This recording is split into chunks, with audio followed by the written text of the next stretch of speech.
Clica. Clica. Soltei. Agora foi, agora não foi, agora foi, agora foi. Aí. E aí, beleza? Pra você que não me conhece, meu nome é Alessandro, mais conhecido como Negão. Pra você que já me conhece, se não tivesse um errinho, se não tivesse uma trambicagem aqui, não seria a live do Negão. Certo? Hoje eu estou aqui com Nanda Guardian, que é especialista em um monte de coisa aqui, principalmente em criptomoedas, em Bitcoin, entendeu? Como já diria o nosso querido Renan Calheiros. Nanda, eu vou começar logo de cara aqui, uma coisa aqui que eu vi, eu tava assistindo o conteúdo da Nanda, e ela abre o conteúdo dela com a chamada da exclusão. Chamada da exclusão. Que a chamada da exclusão é onde ela exclui logo de cara dos vídeos dela, ela já abre o vídeo já, colocando pra fora os socialistas, comunistas, social-democratas, progressistas, gente que fez o L, gente que gosta de pagar imposto. Não, nós vamos falar sobre isso, porque é maluquice. Viver num país em que tem gente que acha... É um absurdo. Acha um absurdo. Lindo. Veganos, simpatizantes de Frida Kahlo, ou seja, já excluiu... Não precisa nem excluir as feministas, né? Simpatizantes de Frida Kahlo, mãe de planta e gente que diz que o PSDB é de direita. Nanda Guardian, seja bem-vinda aqui. Muito obrigada, Alessandro. Pois é, a gente já começa a chamada da exclusão, porque é o que eu falo, né? A gente faz conteúdo, eu tenho o direito de direcionar o meu conteúdo para que eu quiser. Então, assim, como nada, esquerdista, comunista, social-democrata, já sai daí que não dá. Tá excluído, chamada da exclusão. Pra quem não conhece você, Nanda, eu sei que você tem um canal aqui no YouTube, você fala muito de investimentos, mas dá sua capivara aí pra todo mundo saber aí que você sabe do que você tá falando. Bom, vamos lá. Meu nome é Fernanda, eu estudei aqui pertinho, inclusive no campus C aqui que a gente tava falando. Eu me formei em engenharia química e, como muitos engenheiros, acabei indo para o mercado financeiro. Desde então, trabalho no mercado financeiro. E hoje eu trabalho com a parte de investimentos no exterior e estruturas offshore. Então é isso que a gente faz no nosso escritório. Nosso escritório é 100% focado em internacionalização de investimento. Quem quer mandar o dinheiro para fora, proteger patrimônio, claro, se preocupando com sucessão, com herança, com filhos, esse tipo de coisa. Então é isso que a gente faz hoje. O que é uma offshore, para quem não tá ligado nesse movimento aí? O que faz offshore e como funciona, assim, de você levar o seu dinheiro para fora do Brasil? Tá, offshore é um termo muito genérico, pode ser muita coisa. Por exemplo, se eu comprar uma casa em Orlando, eu tenho um offshore porque eu tenho algo fora da costa. Isso seria a tradução literal.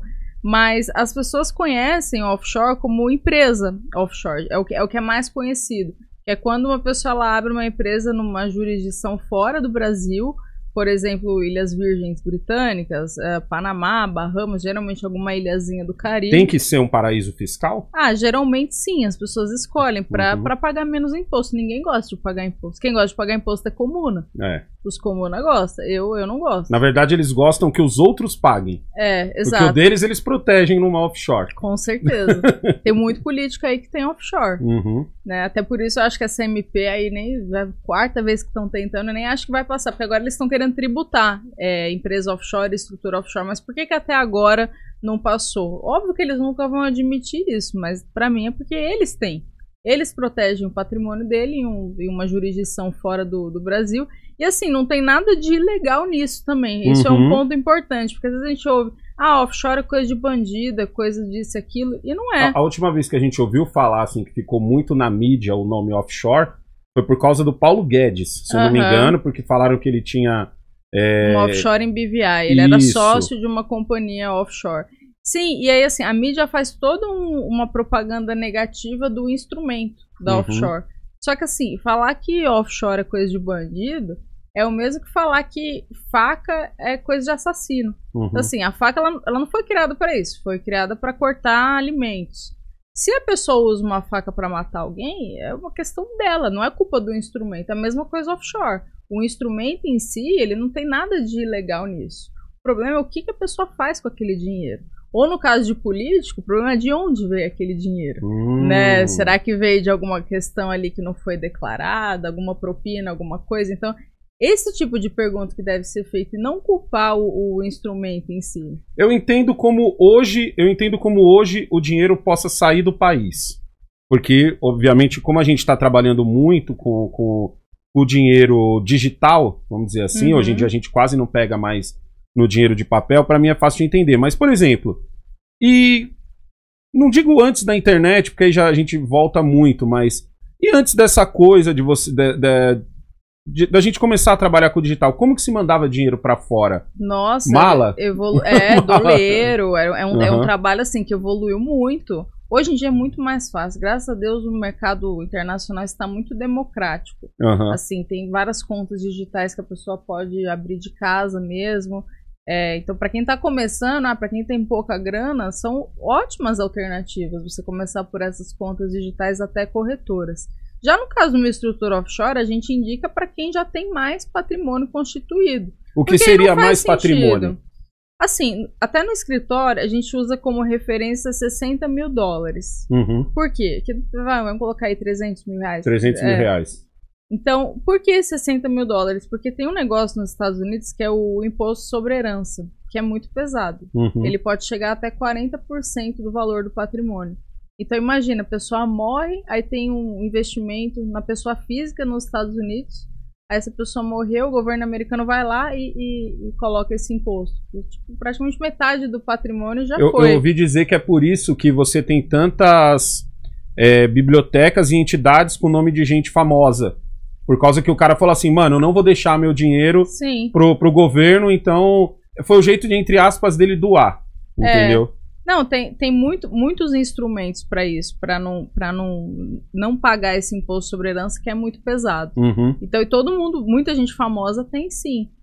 Então, mas a gente sempre usa como base 60 mil dólares. Por quê? Porque se a pessoa tiver esse patrimônio na pessoa física lá fora, a família dela vai ter um problema na sucessão. Porque não é só o imposto sobre herança. É o inventário, é o cartório, é o ITCMD aqui também. Então, assim, a gente sabe que o Brasil nunca facilita as coisas de nada. E como que eu posso mandar esse dinheiro? Porque o meu pensamento é sempre assim, beleza, eu vou lá, abro minha offshore, é assim que eu posso dizer, né? Eu abro a minha offshore nas Ilhas Panamá, certo? Lá nas Ilhas Panamá, não, o Panamá não é uma... o Panamá é uma ilha. Eu abro lá no Panamá, certo? E como que o governo... como que eu faço para que o governo não entenda isso como evasão de divisa? Aí o ideal é fazer isso de uma forma, declarar certinho. A gente então o governo tem que saber quanto eu estou mandando? Porque imagina o seguinte, você vai mandar uma remessa de câmbio. Se você não declara isso, você vai ter uma preocupação da corretora de câmbio de comunicar isso para o governo brasileiro. Então, o que o banco faz com o... Como é o nome, mano, daquele departamento que deu até problema com o Eduardo Bolsonaro. Malha fina? Não, é outro nome, me fugiu o nome agora. Aqui no Brasil a gente tem um órgão que parece que se você passa de 10 mil reais na sua conta, COAF. É como se fosse o COAF, isso daí, então?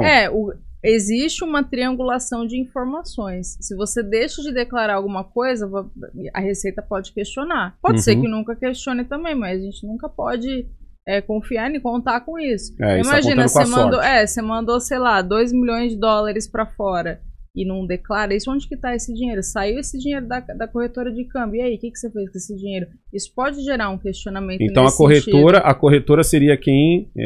A corretora faz uma espécie de meio de campo? É a corretora de câmbio. Ela faz um meio de campo entre o Alessandro e o banco que está no Panamá. Eu posso pensar desse jeito? Pode. Porque você precisa necessariamente de uma corretora de câmbio para que esse recurso caia em dólares em uma conta lá fora. Que ela transforme. Isso. Você entra onde nessa história? O nosso escritório, ele faz essa parte de estrutura. A gente, até para a parte de investimentos, a gente costuma trabalhar até com estrutura de trust, que não é empresa. Trust é uma outra estrutura diferente. A gente faz essa parte da estrutura em si, apresenta para o cliente. E hoje a gente tem um gestor de carteira também que monta os investimentos do asset allocation para esse cliente. Porque não adianta só o recurso cair na conta lá fora, mas ele vai investir aonde? Vai fazer o quê? Porque, sinceramente, abrir uma empresa hoje é muito fácil, mas a gestão desse recurso, o que você faz com esse recurso, já é mais difícil. Como que eu sei que... como que eu sei não, desculpa, a pergunta é, quanto custa deixar o dinheiro lá fora? Porque aqui no Brasil eu poderia deixar esse dinheiro também, poderia investir em ações aqui, de empresa aqui ou de empresas de lá de fora, mas o que eu quero entender é assim, aonde está o lucro? De eu pegar, fora o lucro, obviamente, do imposto sobre herança, que daqui a pouco vai estar aqui no Brasil também. É um dos objetivos da nova administração aí do Lula, é colocar também o imposto sobre herança. Não sei se vai ser tão pesado quanto dos Estados Unidos, mas... Não, esse governo só quer saber de taxar. Taxar cada vez mais, arrecadar, enfim, né? Mas você ia falar alguma coisa? Não, o que eu quero entender é assim, qual a outra vantagem de eu tirar meu dinheiro daqui? Eu acho que a principal vantagem de tirar o dinheiro do Brasil é a proteção de patrimônio. Ninguém vai ficar rico investindo no exterior. A ideia de investir no exterior é muito mais para proteger o patrimônio do risco Brasil. Porque se a gente pegar o real brasileiro, ele é uma moeda fraca, uma moeda que assim praticamente não tem demanda global nenhuma. E o mercado brasileiro, ele é um mercado irrelevante perto de outros mercados, como o mercado americano. Quando você diz não tem relevância, você quer dizer ninguém quer negociar em real. Não, por isso que a gente acaba negociando em dólar? Demanda mesmo de moeda. Por exemplo, existe uma demanda pelo dólar que não existe por nenhuma outra moeda hoje. Os países, por exemplo, dívida dos países são dolarizadas. Não são dívidas em real, por exemplo. E o dólar, existe essa demanda estrutural. Então, por isso que o dólar hoje é a moeda mais forte do mundo, apesar de todos os problemas. Porque também é governo sendo governo em qualquer lugar do mundo.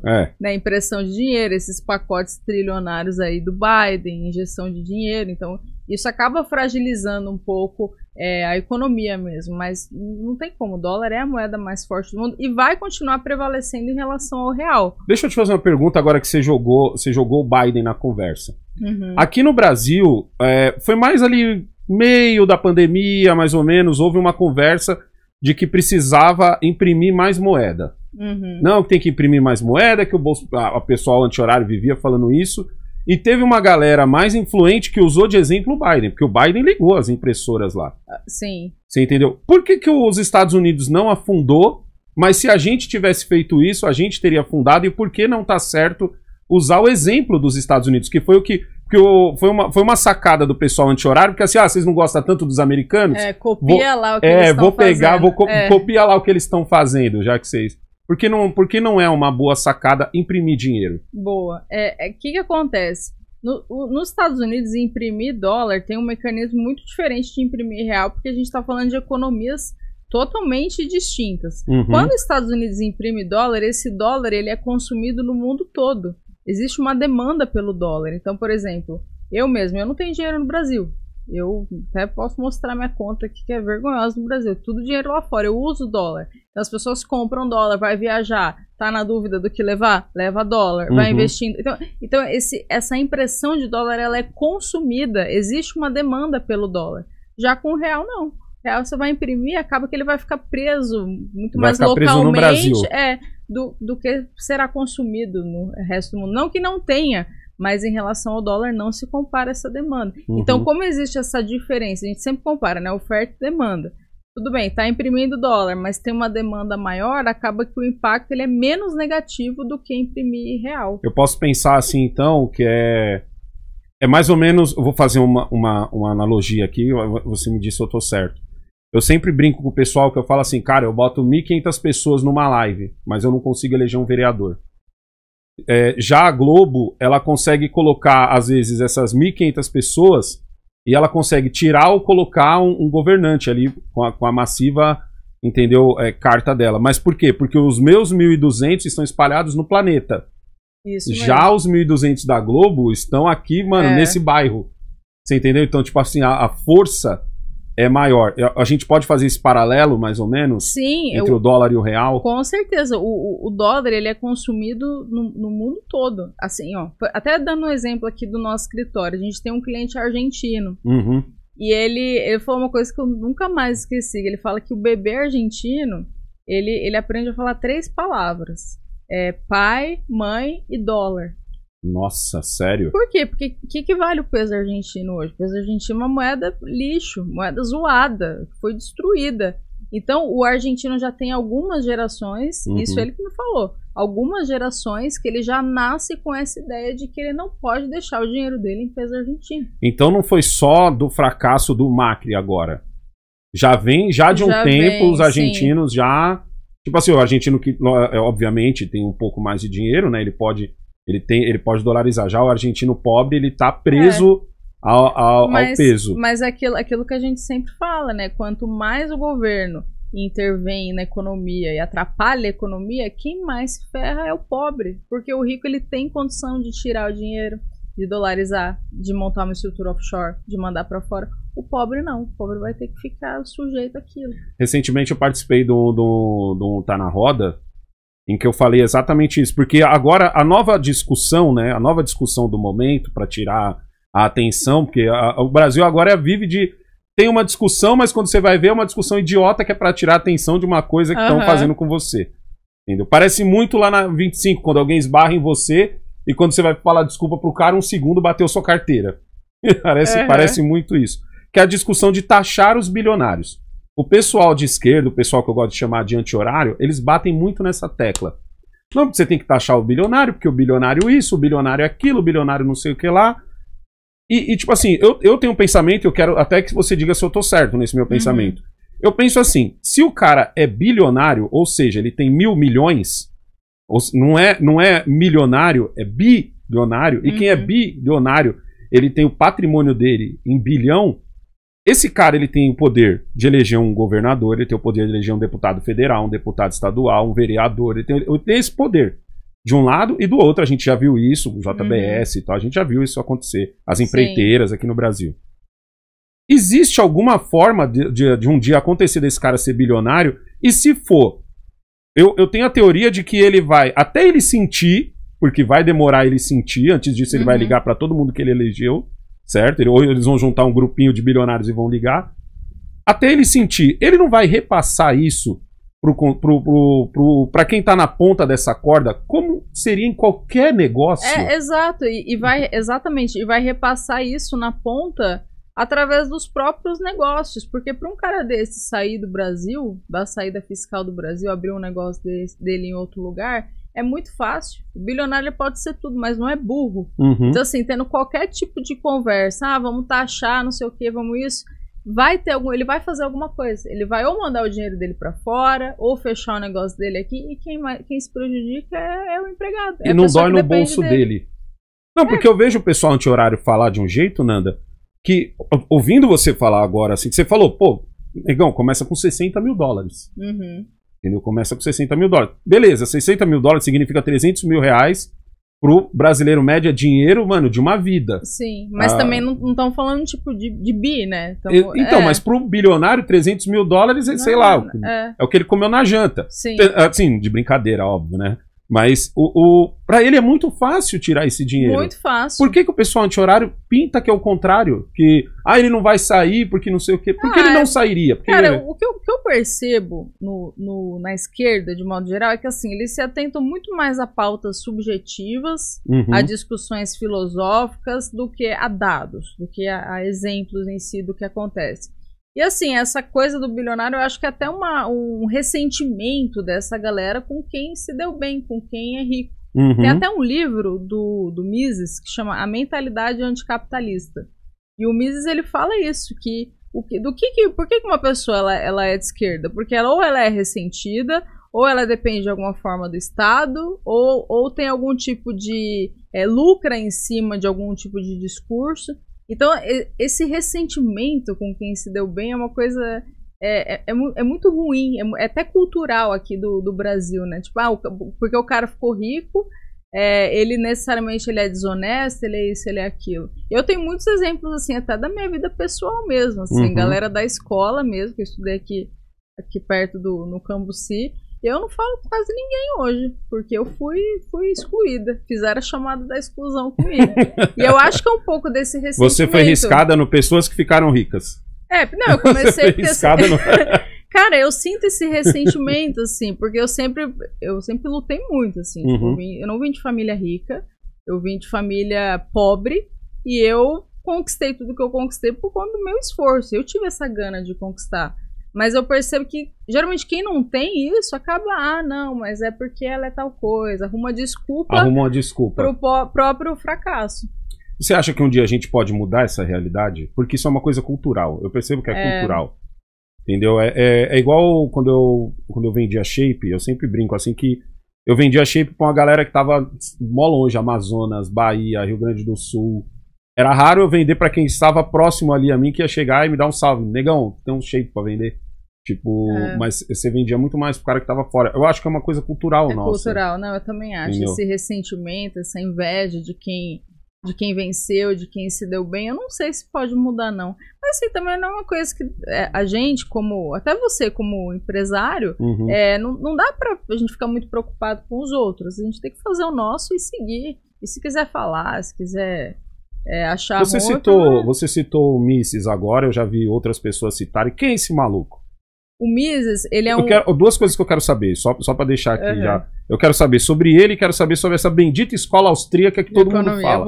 É uma escola, é um céu, como que é?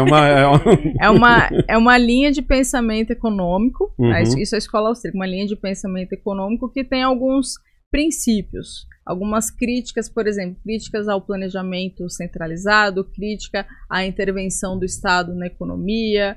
E aí o Mises é um desses expoentes de escola austríaca. Ele foi um economista austríaco, assim como Hayek, que também foi outro economista austríaco, e um grande crítico das intervenções estatais. Tanto que o último livro do Hayek, que também é austríaco, chama Os Erros Fatais do Socialismo. E o que Hayek argumenta? Que ele chama de arrogância fatal essa pretensão do Estado em achar que pode resolver todas as coisas. Então é essa ideia de que o Estado ele vai dar, você merece não sei quanto, você merece uma casa no campo, uma casa na praia, isso e aquilo. Então esse poder, essa soberba do Estado em achar que pode intervir nessas questões, o Hayek chama de arrogância fatal. E segundo os austríacos, isso não é positivo para a economia, o Estado intervir dessa maneira. Por que na Áustria? O que rolou lá que fez o pessoal ficar tão puto com o Estado assim? Isso eu confesso que eu nunca cheguei a procurar. Porque eu sempre ouço que a escola austríaca, eu pensando... Eles nasceram, eles eram austríacos.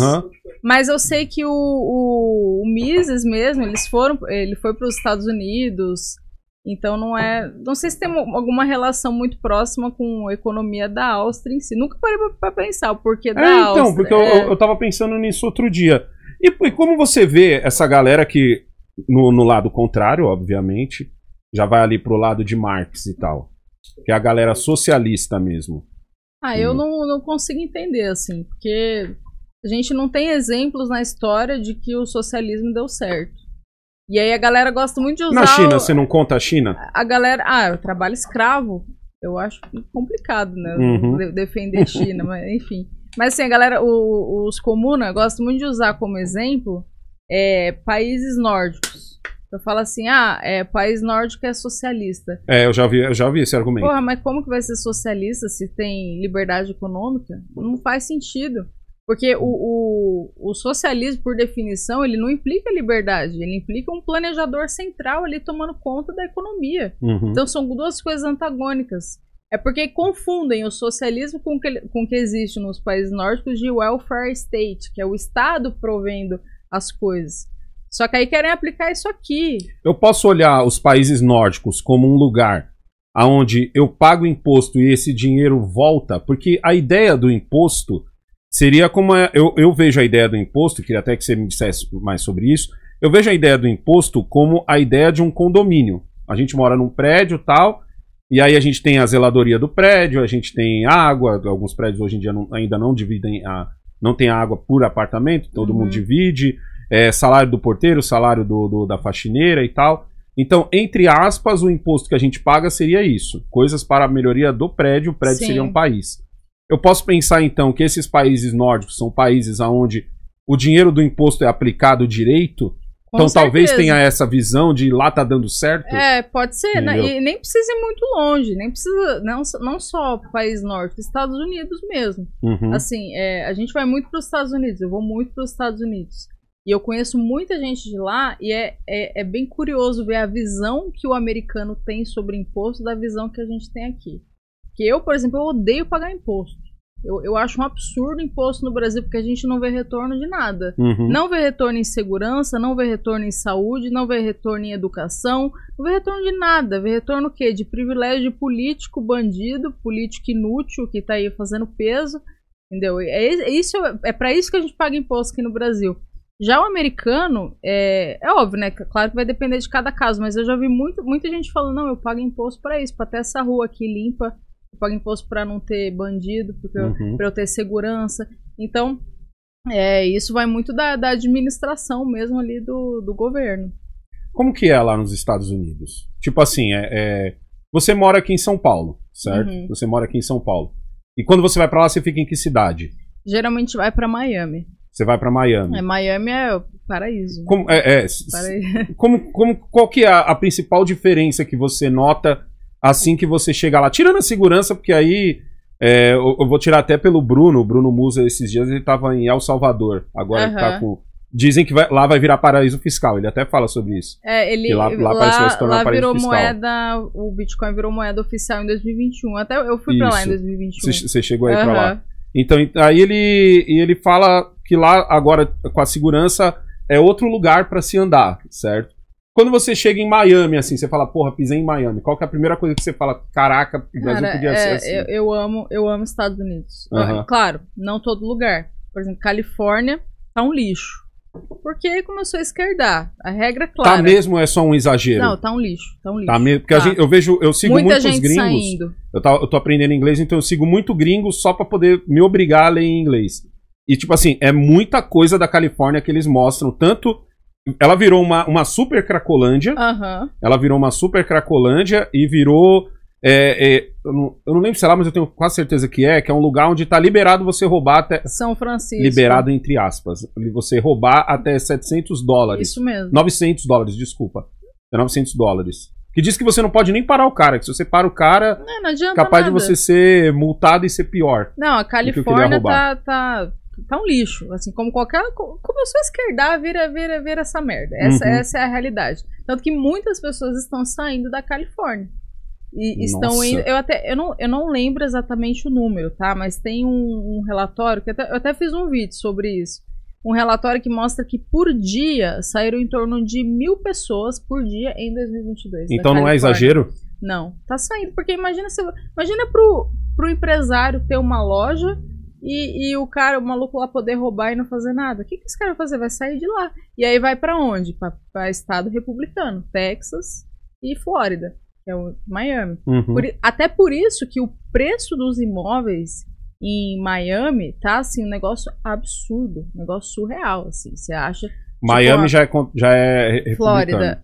Miami é uma cidade da Flórida e republicana. Isso, o estado, a Flórida em si é republicano, que é conservador. Eu esqueci o nome dele, mas tem um cara que ele é governador, eu não lembro se é do Texas. O DeSantis. O DeSantis. Ele é da Flórida. Ele tá até pra... Talvez ele venha como candidato a presidente até. Ele só fez umas cagadas lá, que esses dias que o pessoal não gostou muito, que assim, a Flórida tem muito muito latino.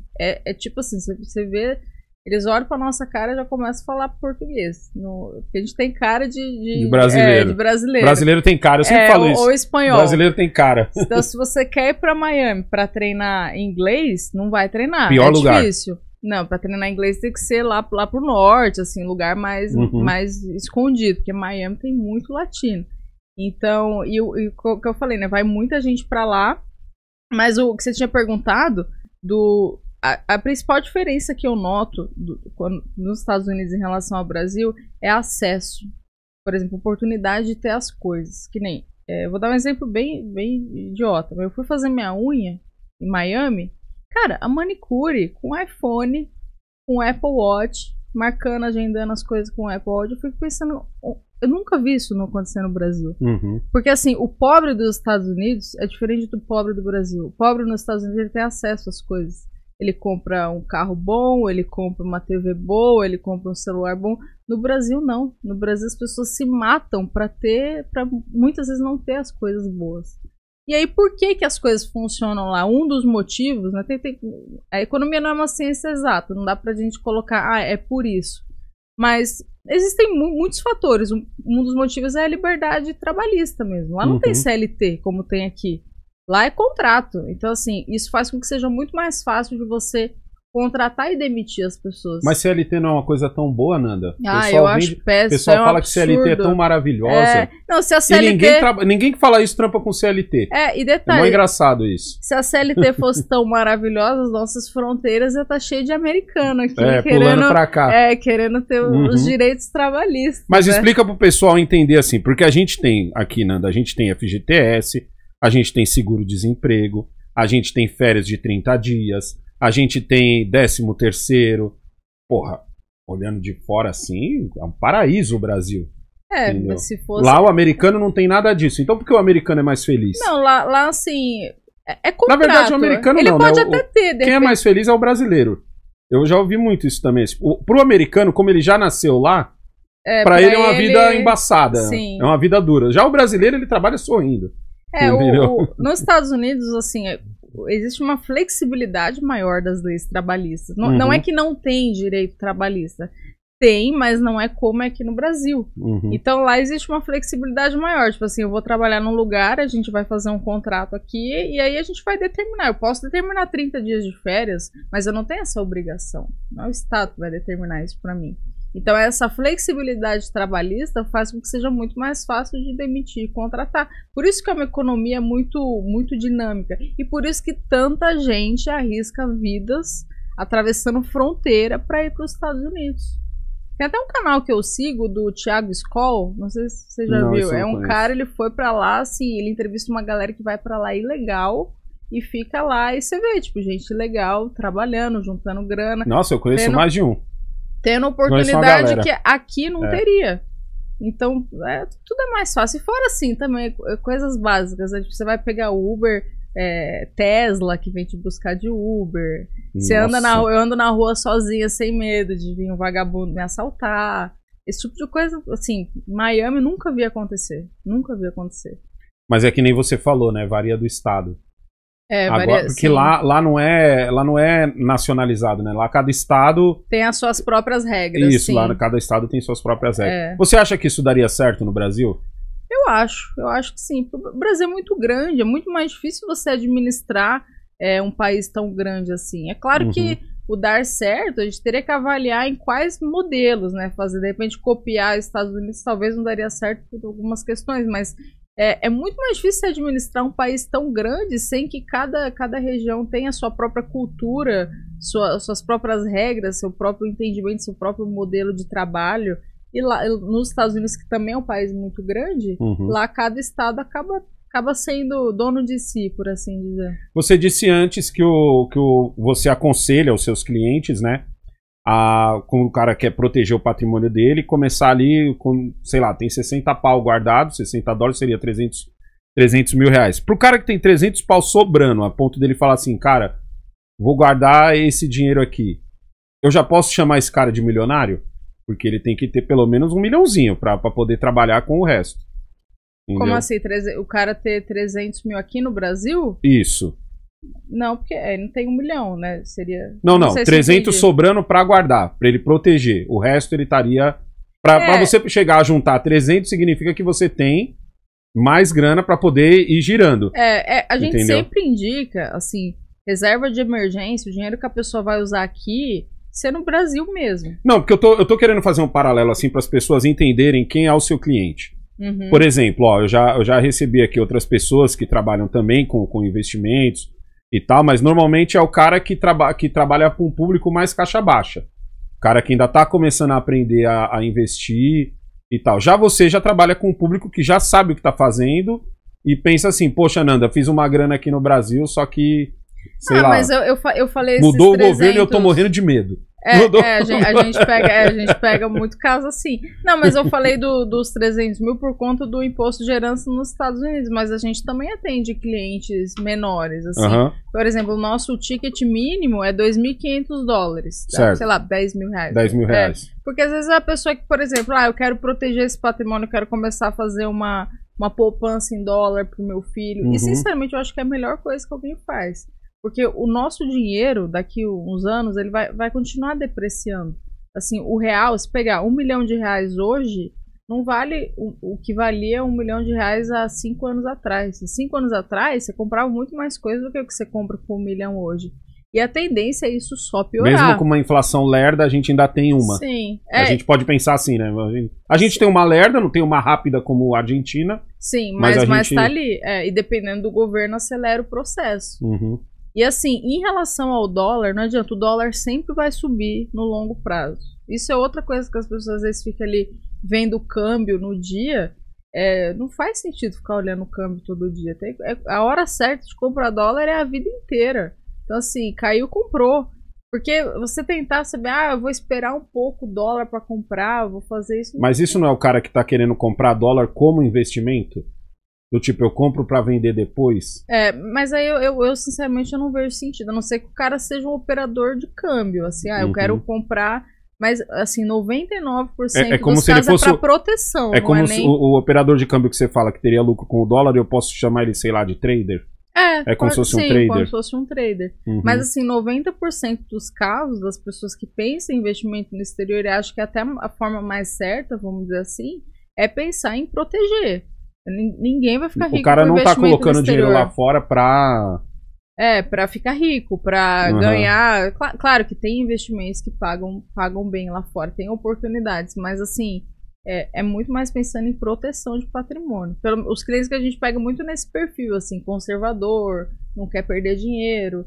E de verdade, uma pessoa que deixa hoje 100% do dinheiro no Brasil, ela tá perdendo dinheiro. Pelo menos no longo prazo tá perdendo. É só pegar o dólar há 5 anos atrás, quanto que era? R$3? Então, aí eu fico pensando, gente, muita gente teria ganhado muito mais dinheiro simplesmente deixando o dólar parado em caixa, numa conta, só comprando dólar, não precisa investir em nada, comprei dólar. Simplesmente teria ganhado mais deixando o dólar parado do que muitas vezes investindo no Brasil, fazendo day trade no Brasil, ou investindo em coisa que não sabe no Brasil.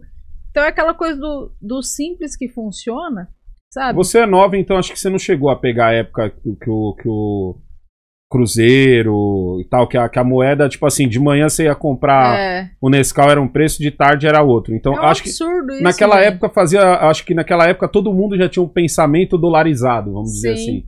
Então, tipo, do pobre ao rico, todo mundo que guardava um pouquinho tinha esse... Eu lembro que quando eu era pivete tinha muito a cabeça de comprar terreno. Tipo assim, vou guardar meu dinheiro em terreno, vou comprar meu dinheiro em imóvel. Carro nem tanto, né? Mas ainda tinha, porque não se trocava frota como agora, né? Então, você comprar o carro hoje, daqui 3 anos, ele, entre aspas, valia a mesma coisa, né? Não se trocava frota tão rápido. Você acha que, às vezes, o que falta pro brasileiro é uma zica maior do que a gente tá, entendeu?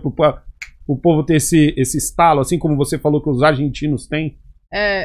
Assim, acaba que quanto pior o país, mais é a necessidade de tirar o dinheiro daqui. E assim, eu sinceramente, eu não vejo muito sentido de deixar o dinheiro aqui no Brasil. Porque eu falei, se eu abrir minha conta aqui do banco, deve ter, sei lá, R$800, que é o dinheiro que eu vou usar até o fim do mês. Porque eu separo o que é não da pessoa física e não da pessoa jurídica, né? O dinheiro da empresa tá separado. E o que eu ganho aqui eu mando pra fora. Porque eu não vejo sentido investir nisso aqui. Eu tenho oportunidades muito melhores lá fora. O Brasil é um Você país fala muito... até em relação de investir em empresas? Tipo ações? Com certeza. É isso que eu tô querendo dizer, tipo ações. Vale mais a pena eu investir numa empresa gringa do que numa nacional? Aí vai depender do ciclo econômico também, né? Pra gente saber se vale ou não a pena investir. Por exemplo, mercado emergente, como o Brasil, costuma se beneficiar muito de ciclo de commodities, que foi o que aconteceu no governo Lula.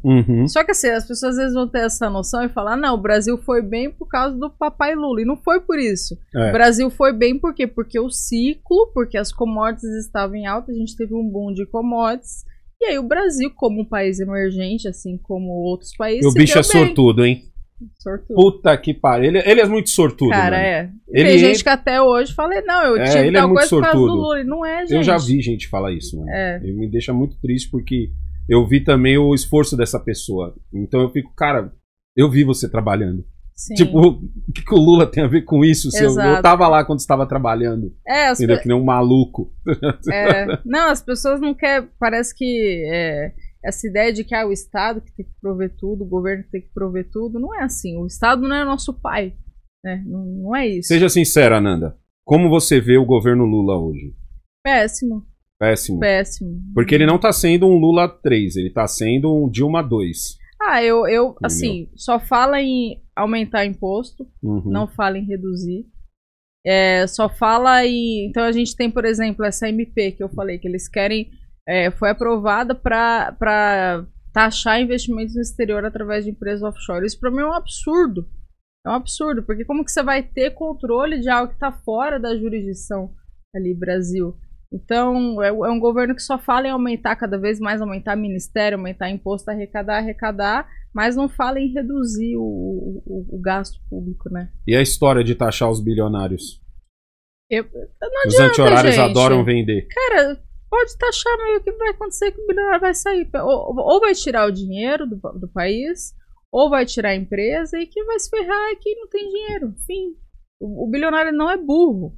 Não é burro nesse ponto, né? Então não adianta essas histórias aí de ficar taxando. E é cada vez uma desculpa nova pra taxar, né? Haddad versus Paulo Guedes. Assim, eu acho que... não, sem dúvida Paulo Guedes. Mas assim, eu também tenho minhas críticas a se fazer em relação ao governo Bolsonaro com Paulo Guedes, né? Eu acho que assim, hoje o debate ele tá muito... polarizado nesse sentido. Você não pode criticar um lado que automaticamente não, mas aqui você pode. Faça a crítica sobre Paulo Guedes. Por exemplo, durante a pandemia, a gente reduziu a Selic para 2%. Gente, isso é muito absurdo. Você ter 2% numa economia como o Brasil. Então, assim, imprimiu muito dinheiro, né, em outras palavras, né? Quando você reduz a taxa, você facilita o financiamento, facilita os empréstimos, isso aumenta a demanda por bens e serviços, acaba que a inflação dispara. E foi mais ou menos isso que aconteceu. Então, eu acho que esse foi um ponto que o Banco Central ali com o Paulo Guedes, não concordei muito com essa medida. Tem uma boa desculpa por causa da pandemia em si, né? Tem. Seria muito pior sem a pandemia. Aí é difícil. Porque a gente teve empresa, eu não sei se você estava aqui no Brasil na época, mas a gente teve empresa parada de verdade, principalmente na região central.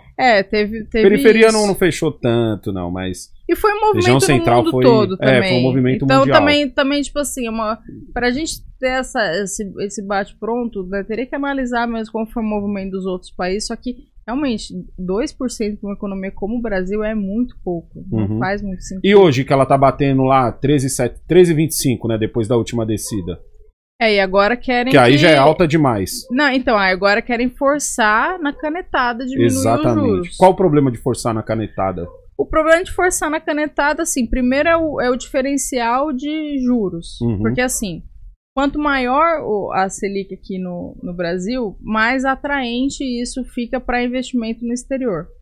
Então, você tem um juros mais alto, você vai atrair mais investimento no exterior. Não é a única variável, mas é uma das. Se você força os juros para baixo, você vai atrair menos investimento no exterior. Se você atrai menos, é menos dólar aqui na nossa economia, menos dólar, o dólar sobe. Assim, de novo, tá, gente? Não é uma relação direta que só depende disso. Depende de múltiplos fatores. Depende da nossa balança comercial, enfim. A gente tem exemplos que já foram feitos. É isso que o pessoal tem que entender. Tipo assim, não é uma novidade. Nada que está sendo feito nesse governo é uma novidade. Mas não é legal fazer na marretada, assim, sem justificativa. Eu vi um vídeo da Luísa Trajano praticamente implorando pro Campos Neto. Não, você tem que abaixar porque o Brasil não aguenta mais esses juros, mas, cara, não é abaixar os juros, não é o que vai garantir crescimento econômico.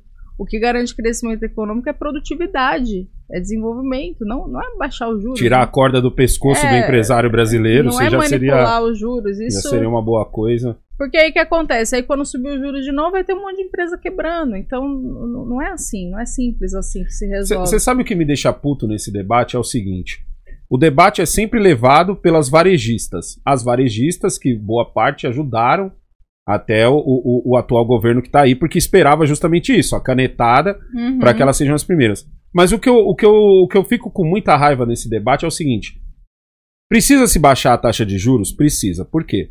Porque hoje você tem o camarada que tem lá 1, 2, 3, 5 milhões, ao invés dele jogar isso em abrir uma nova filial, tô falando daquele bilionário ou milionário que ele, não só o investidor, mas aquele que tem uma empresa e fez o seu milhão com essa empresa, às vezes o pensamento dele cara, eu quero aumentar os meus milhões investindo numa filial, investindo numa nova cidade, entendeu? Num outro estado.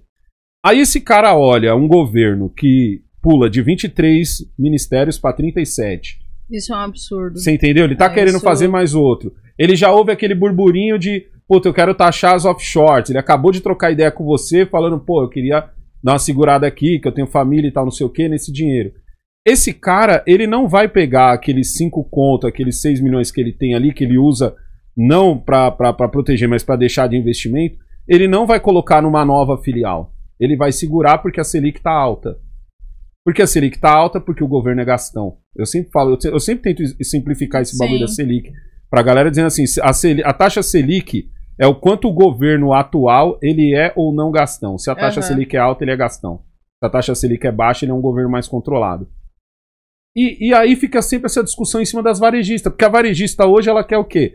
A gente não vive mais aquele momento de ir numa loja e comprar um celular em 10 vezes sem juros. Não, na hora que você está comprando um celular, você não está comprando só um celular, você está comprando uma dívida que, se você não pagar, vai ser vendida para outro, para outro.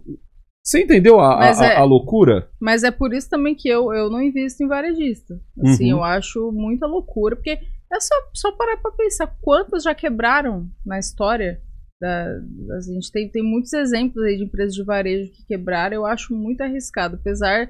Sim, eu tenho um perfil muito conservador, assim, não gosto de fazer muita loucura. Apesar das pessoas às vezes olhar o Bitcoin como um negócio arrojado, porque é muito volátil, eu discordo, é porque é volátil que é arrojado. Mas enfim, eu sou muito conservador e varejo é uma coisa que pra mim não desce, não vai. Eu queria brincar com você de ChatGPT. ChatGPT eu gosto de falar pra ele assim, me explique tal coisa como se eu tivesse 10 anos. Me explica o Bitcoin como se eu tivesse 10 anos, para qualquer pessoa entender e para que Renan nunca mais chame Bitcoin de Bitcoin. Bitcoin, de Bitcoin, criptomoeda. O que é o Bitcoin? O Bitcoin é uma moeda, assim como o dólar, euro, real, só que com a diferença que não é emitida por nenhum governo. Nenhum governo tem o domínio sobre o Bitcoin. Então, por isso que a gente fala que o Bitcoin ele é descentralizado, porque ele não está nas mãos de um banco central. Posso chamar o Bitcoin de uma moeda mundial, uma real moeda mundial? Uma moeda mundial. Hoje o dólar é mundial, mas assim, de verdade, mas ele tá sobre a regência dos Estados Unidos. Exatamente, o Bitcoin ele é mundial nesse sentido. Eu posso dizer que o Bitcoin é mundial. Sim, porque, sei lá, um Bitcoin aqui... É um Bitcoin também na Noruega, na Austrália, enfim. Ele tem essa característica de commodity mesmo. Por isso que, como investimento, o Bitcoin ele é entendido muito parecido com o commodity, porque ele tem essa característica de ser padrão no mundo inteiro, assim como commodities em geral. Também não gera dividendos, não gera fluxo de caixa. Posso chamar ele de ouro? Posso dizer que ele é que nem o ouro? Por exemplo, se eu tiver 2.0, um pedaço de ouro, se eu tiver um pedaço de ouro aqui, eu tenho também um pedaço de ouro no Japão, obviamente, ali, só a única diferença, salvo a diferença de que no Japão o ouro pode estar valendo alguma coisa, por causa da oferta e demanda também, no Brasil pode estar valendo outra, mas posso pensar desse jeito, para simplificar ainda mais para as pessoas sobre o que é um Bitcoin. Até algumas pessoas chamam de ouro digital, né, porque ele não é físico, você não exatamente, eu não pego ele, mas... Ele é um ouro, ele é um livro razão ali, um arquivo, vamos dizer assim, digital e conhecido e negociado no mundo todo. Como eu passo um Bitcoin para você? Eu tenho um Bitcoin. Como eu tenho um Bitcoin? Como? Então, já que ele não é palpável, vamos dizer assim. Você precisa ter uma carteira. Certo. Aí existem muitos tipos de carteira, mas as mais conhecidas, as mais fáceis de manipular, são essas carteiras digitais. Eu uso uma no meu celular, vou até ver aqui, a Moon Wallet. Até devo estar com uns satoshizinhos aqui ainda. Não, pior que não tá com zero. Tá zerada a minha carteira aqui. Tá.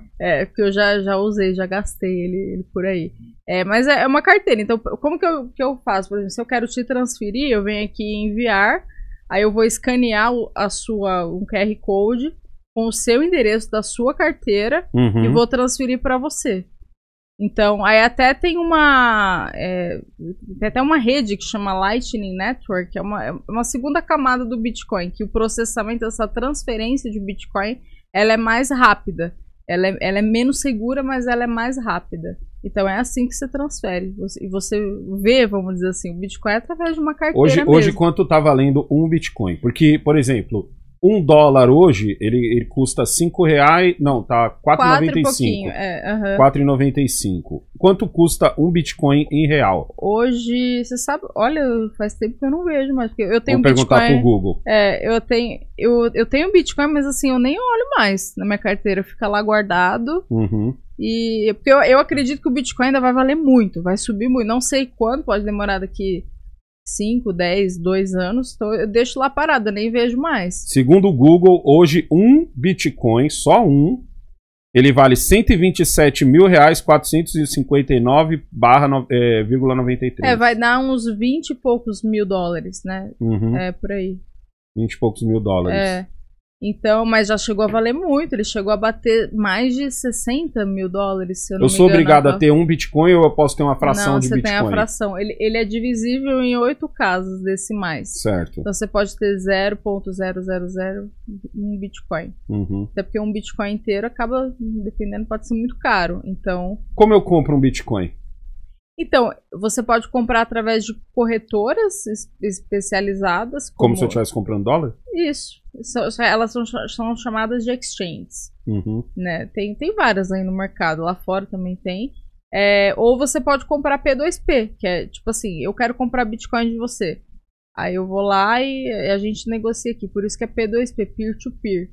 Né? Geralmente as pessoas usam mais corretora mesmo, pela interface, pela facilidade. Você deposita na corretora e aí compra. Só que aí é um alerta para as pessoas também, nunca deixar o Bitcoin na exchange, porque se a exchange quebrar, o que como se fosse um banco, quebraria... Só que o banco, você ainda tem a quem recorrer. Você pode recorrer ao FGC, você pode recorrer ao governo, você pode processar o banco, você tem como recorrer. Se a exchange quebrar, já era. Eu tenho alguns casos assim, próximos, de pessoas que tinham dinheiro naquela FTX, que quebrou. Gente que tinha tipo 200, 300 mil dólares ali, quebrou, já era. Não tem o que fazer, não tem a quem recorrer. Porque a exchange ela não tem nenhuma responsabilidade sobre aquela moeda. A moeda é sua responsabilidade armazenar. Aí tem gente que fala assim, mas eu não quero ter esse trabalho. Pô, eu não quero baixar uma carteira... não trabalho, ir atrás de chave, essas coisas, beleza. Aí o que eu geralmente indico? Investir através de ETF. Você compra um ETF, né, que é um fundo que replica o desempenho do Bitcoin. Né? Você não vai ter o Bitcoin, não é a forma mais raiz de você ter, mas eu quero me expor porque eu acho que vai subir. Compra ali o ETF, você consegue Você acha que eu já vi gente falando que o Bitcoin ele pode ser um investimento? E já ouvi gente falando que o Bitcoin, na verdade, é só para você proteger o seu dinheiro do governo. Exato, tem duas visões ali. Proteger não é o proteger que a gente estava falando no começo da offshore, que é proteger da desvalorização do dinheiro. Sim. É literalmente proteger do governo pegar o meu dinheiro. E de todos os governos também, né? Isso é verdade mesmo ou é caô? Eu acho que tem muitas visões, assim, pro Bitcoin. Eu enxergo o Bitcoin como moeda mesmo, assim, como uma forma de você... fazer a sua própria custódia, proteger seu dinheiro e não deixar ele nas mãos de nenhum governo possível. Muito embora a gente também tenha estruturas offshore que também conseguem blindar o patrimônio nesse sentido. Isso existe também. Como o Trust, por exemplo, que é uma estrutura usada para blindagem patrimonial. Mas tem gente que vê como investimento. Como, eu vou comprar porque eu acho que vai subir e vou fazer um lucro ali. E assim... não tem uma definição exata, acho que vai muito mesmo da pessoa, como que ela enxerga aquilo, como que ela vê aquilo. Quando o Bitcoin cai, ele cai por quê? Porque a queda é brusca, normalmente. Ele é muito volátil. Ele é muito volátil. Ele não é uma queda tipo dólar, vamos dizer assim. Onde dá tempo de você respirar e decidir o que vai fazer. Ele simplesmente cai. Ele cai por oferta e demanda mesmo. Se tem mais demanda, ele vai subir. Tem menos demanda, vai cair. Aí depende de muitos fatores, por exemplo, demanda institucional, que esses dias mesmo estava uma discussão da BlackRock, que é um fundo de investimento, aprovar um ETF de Bitcoin. Nossa, é que acabou que nem foi para frente isso daí, nem sei se um dia vai, mas Se aprova um negócio desse, a gente vai ter uma gestora gigantesca, como a BlackRock, ali pegando dinheiro, demandando Bitcoin. Isso, na teoria, faria o preço subir. E agora, o que faz cair tem muitos fatores. Tem correlação com o mercado de ações americano, o S&P 500. Então, não tem um motivo assim exato. Assim como não tem um motivo exato do porquê que o dólar sobe ou cai. Não tem como você saber, porque isso vai depender do diferencial de juros, vai depender de balança comercial, de exportação, de importação, quanto que entrou, quanto que saiu. Então, você prever o dólar no curto prazo e prever o Bitcoin no curto prazo é quase que impossível, assim. Por isso que eu nem olho mais, assim, tanto dólar e Bitcoin. Você só põe o dinheiro e fica tranquilo. Deixa lá. Tanto que eu não, como eu falei, não tenho dinheiro no Brasil. Tudo eu mando pra fora. Fica lá e hoje eu já faço a conta em dólar. Quanto que eu tenho em dólar. Como que você faz a sua... Como é que fala lá do imposto? Declaração. Declaração, eu declaro. Eu declaro quanto que eu tenho, o que eu tenho fora, no caso, né? Por exemplo, eu tenho um trust pessoal. Todo mês você tem que dar um salve na receita de quanto você tem lá fora? Uma vez por ano, né, no caso. Ah, uma vez por ano. Sim. Certo. E eu declaro a conta que eu tenho, quanto que eu tenho lá. Só que aí que vem o pulo do gato, né?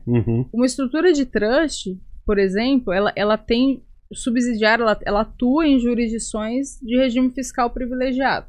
No caso, o meu trust é Porto Rico, que é um paraíso fiscal.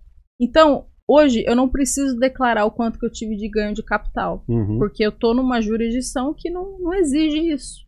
Então, aqui no meu trust pessoal, eu tenho investimentos lá fora em dólar, mas eu só declaro o valor que eu aportei, o quanto que eu tenho na estrutura.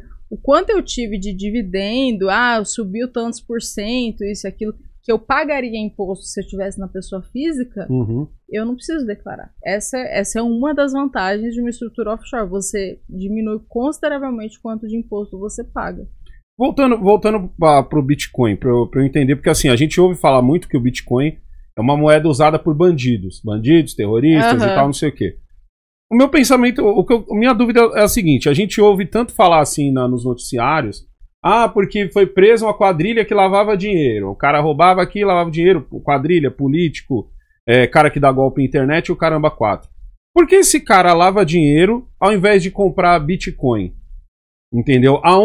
Porque quando ele lava o dinheiro, ele periga do governo descobrir que ele lavou. Por hora o governo vai ficar feliz, porque lavando o governo pega a parte dele, entendeu? Mas uma hora o governo vai cair pra cima desse cara. Por que esse cara não trabalha com o Bitcoin nesse caso? Porque se é só transformar aquele dinheiro comprando Bitcoin e vai para um lugar onde teoricamente o governo não tem acesso, não só o do nosso país como de qualquer um outro, por que esse cara não faria isso? Ou porque se fala tanto que é uma moeda usada para isso, né? Os bancos normais que pagam pra imprensa fazer isso, porque a imprensa fala que paga. Mas eu acho que isso tá mudando, assim, porque eu fico pensando, hoje em dia tem tantas empresas, até mesmo na bolsa de valores, que negociam ETF de Bitcoin, muitas exchanges que negociam Bitcoin. Sabe, tem tanta gente do bem trabalhando que você falar Bitcoin é coisa de bandido, eu acho assim, de novo, não é culpa do instrumento, é culpa de quem usa. Exato. Mas assim, se resumir a isso, eu acho que não faz sentido, porque tem todo um ecossistema de pessoas do bem trabalhando a favor disso. Falar, Bitcoin é coisa de bandido, offshore é coisa de bandido, não faz sentido. Aqui é o que vira manchete, né? E a gente vê muita notícia, principalmente de piramideiro, envolvendo Bitcoin. Isso tem muito. Eu fico puta vira e mexe, com meu isso, pai cara. fala, cuidado com esse pessoal de internet do Bitcoin. Eu fico puta com isso. Mas é óbvio, os caras vão prometer, sei lá, 10% ao mês com Bitcoin. E isso é outra dica também, tá? Desconfie de promessa de ganho com renda variável. Porque assim... porque ele não tem como saber. Porque é difícil prever. Como que você vai garantir? 10%? Eu fico pensando, se fosse tão fácil conseguir 10% ao mês, os bancos estavam fazendo isso. E tava todo mundo rico. Mas não, é que a galera quer dinheiro fácil, né? Aí cai nesses golpes. E aí você, por exemplo, às vezes eu falo, né? Hoje renda fixa americana, quer investir no tesouro americano, tá pagando 5% ao ano, em torno de 5% ao ano em dólares. Gente, isso é muito bom pros Estados Unidos. Historicamente, a gente está falando da economia mais sólida do mundo. Está falando dos títulos mais seguros do mundo. Pagar 5% é muita coisa. Mas aí chegar, não, porque me ofereceram 5% ao mês. Então vai lá. Mas não tem o mesmo nível de segurança. O que você acha que em pleno 2023, ano da picanha, as pessoas ainda caem nessa historinha de pirâmide? Eu acho que é querer o dinheiro fácil, sabe? Eu acho que é isso. Será que é porque a cultura, como você falou no começo, nossa, é de tipo assim, a Nanda agora tem dinheiro, ela tá tirando foto lá na Flórida, na praia da Flórida. Na piscina da Flórida é porque ela investiu em Bitcoin e foi muito fácil. Não, mas eu falo... A pessoa só vê a sua chegada, não vê o seu... Não vê o seu caminho. Ela não quer ver, na verdade, né? E assim, é o que eu falo para as pessoas, o que deixa as pessoas ricas não é o investimento, é o trabalho. Eu hoje, para ter as coisas que eu tenho, eu trabalhei muito, eu ralei muito. Como eu falei, não vim de família rica, vim da Zona Leste de São Paulo. Então assim, foi tudo na raça. Não foi o investimento. O investimento, ele ajuda, ele antecipa o caminho. Se você faz um bom investimento, você consegue monetizar mais aquilo que você já tem. Você consegue também proteger o seu patrimônio da inflação, por exemplo. Você consegue render mais que a inflação.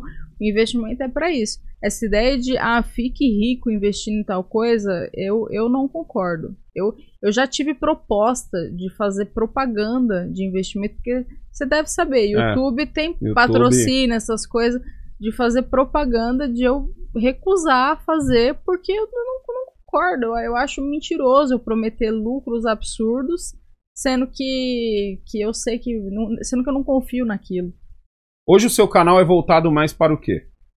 Eu falo de economia, de investimentos no exterior, de Bitcoin e acabo falando um pouco de política também, né? Porque a minha dúvida, como você passeia nesse universo Brasil e Estados Unidos, minha dúvida é a seguinte, tipo assim, o americano, ele tem esse interesse na política, porque a política tá atrelada ao bolso dele que nem a gente, porque eu vi que de uns 5 anos para cá, o assunto economia, o assunto fiscal, o assunto investimentos, ele tá andando ali, lado a lado com a política, de braço dado, coisa que antigamente a gente não via.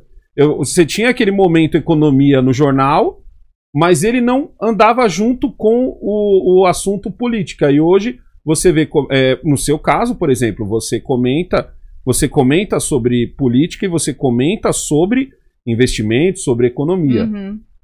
Lá fora é assim também? Ou isso é uma coisa mais nossa porque a gente está ainda engatinhando com isso? Não, lá fora tem também isso. Tanto que é o exemplo que a gente estava falando da Califórnia.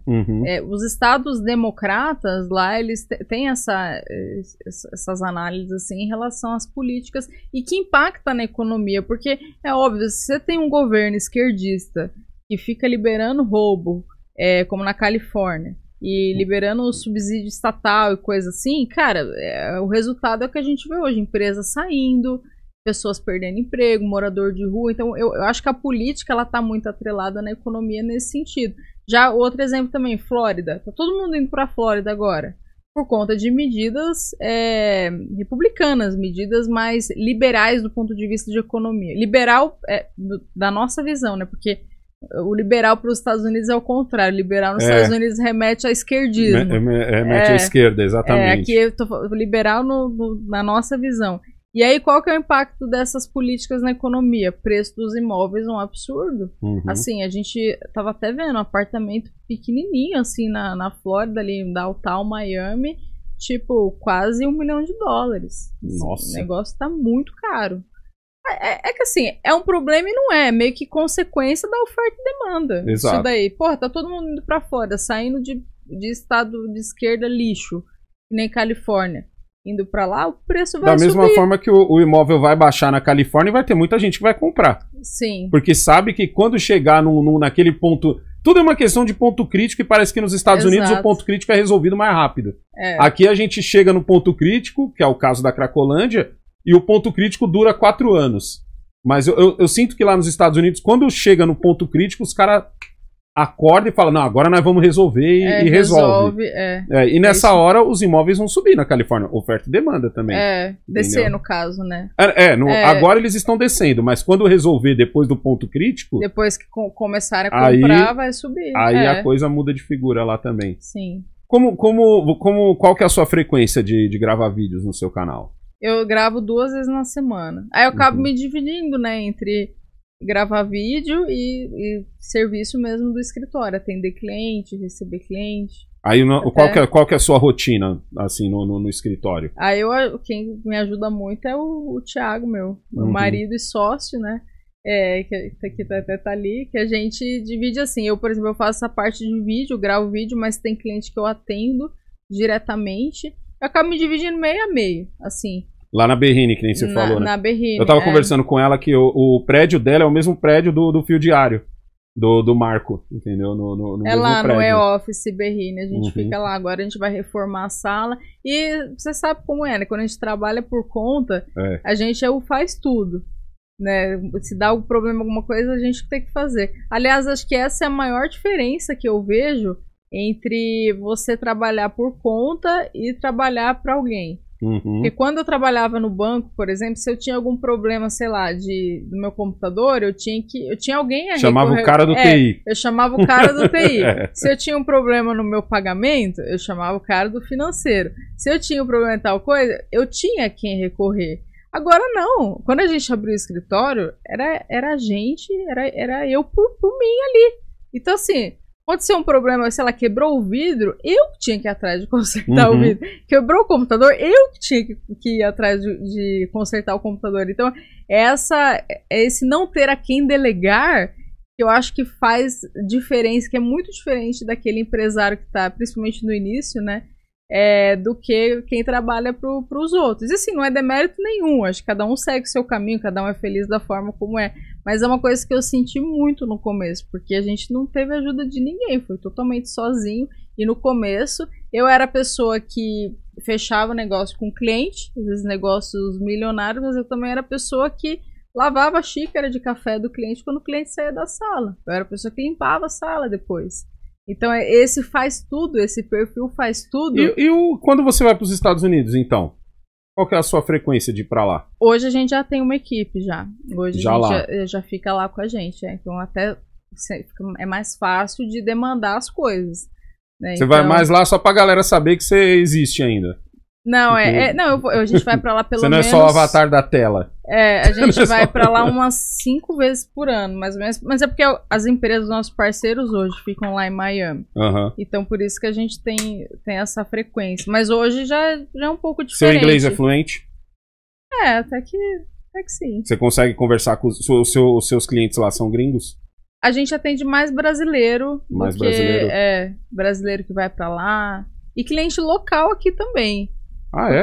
Porque o que acontece? As empresas que a gente trabalha são americanas, mas o nosso cliente, 99% é brasileiro, porque é aquela pessoa que está com medo do Brasil, é aquela pessoa que não aguenta mais se decepcionar com política, não vê mais jeito isso aqui, acha um absurdo as notícias que acontecem, não quer mais. Essa insegurança jurídica que a gente vive. O cara que está lá fora, ele pensa mais assim, não é? Pelo menos o pessoal que eu conheço, eles têm um pensamento do tipo, negão, o Brasil já era. Assim, não já era do tipo... Já era do tipo, nunca vai mudar. Sim. E isso que você tá vendo, nunca sairá disso. Nunca, é o eterno... Tipo, nunca sairá disso. O Brasil, ele vive nesse eterno estado de mediocridade. É um país que não fracassa totalmente, não vai virar uma Venezuela, porque não fracassa totalmente, mas também não prospera totalmente, não vai virar os Estados Unidos. Então a gente fica sempre nessa mediocridade, nesse voo de galinha. Então, por exemplo, até quem investe na bolsa, vou investir na bolsa, aí fica esse lenga-lenga, mas se a gente comparar, por exemplo, a nossa bolsa em dólar, o Ibovespa em dólar, nem sequer se recuperou do pico que teve antes da crise de 2008, crise do subprime.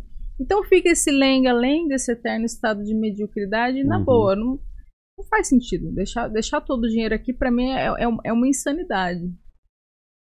Caramba, mano. Você vê que legal quando você conversa com a pessoa que manja do... Conversa com a Ana em inglês, né? Ah, não tenho a manha, mano. Tô destreinado. Tô destreinado. Não. Não vou passar essa vergonha aqui ao vivo. Eu passo a vergonha com a câmera desligada. A câmera ligada, não, mano. Você acredita que eu estudo mais pra poder chegar ao ponto de gravar o vídeo em inglês? Essa é minha meta. O melhor dos mundos. Eu não tenho a brisa de viajar pra fora. Tá ligado? O pessoal gringo, quer ver o pessoal gringo ficar puto? O James esteve aqui, ele veio da Itália, ficar puto quando eu falo isso. Eu falo, mano, eu não tenho a menor vontade de ir pra Europa, não tenho a menor vontade de ir pros Estados Unidos, entendeu? A Europa eu não eu já acho muito não. viajar pra Suzano, entendeu? Que eu pego o trem, daqui a pouco eu tô em Suzano pra andar de skate, eu já acho muito. Mas não, sei lá, mas eu tenho muita vontade de gravar vídeos em inglês. Entendeu? Eu comprei eu paguei o Caption do iPhone porque eu vi que dava pra você traduzir os seus vídeos em português pra inglês. Mas quando eu traduzi o primeiro, aí eu falei assim, não. Mas mano, aí você tem que gravar o áudio em inglês? Não, você grava em português, ele traduz o áudio em inglês. Pega a sua voz e coloca em inglês. Aí eu falei assim, mano, não tá certo isso, eu vou continuar estudando. Até a hora de eu ter a manha de gravar em inglês. Essa é a minha meta. Adianta, é a língua mundial, né? Você vai pra qualquer país e se vira no inglês. Então. Tem um cara que eu sigo que ele é italiano, ele toca contrabaixo. E tipo assim, o inglês dele é muito o inglês de quem fez Speaking Blue aqui no Brasil. Mas eu consigo entender ele e eu me inspiro nele. Eu não me inspiro num cara gringo, nativo. Porque eu penso assim, eu falo, mano, cara, que esse maluco tá na Itália. O canal dele tem 7 milhões de inscritos. E tipo assim, é um inglês que eu não... Hoje você vê que, com o passar dos anos, você vê que ele tá melhorando, né, a pronúncia e tal. Mas eu olho assim, eu falo, caraca, mano, tipo, o gringo vai entender ele. Da mesma forma que a gente entende o gringo que fala, por favor. Sim, não, exatamente. Assim, o gringo é essa coisa de, às vezes, o inglês... Até um exemplo, quando eu tava no banco, eu trabalhei no Citibank. E eu usava muito o inglês. E eu ficava mais nervosa de falar inglês e falar errado. Não por causa dos gringos, mas por causa dos brasileiros que estavam do meu lado. Eu ficava com vergonha de falar errado por causa deles. Então, eu acho que é uma insegurança mesmo. Todo mundo tem. O gringo liga? Tipo assim, o gringo... Minha dúvida é essa, porque o brasileiro...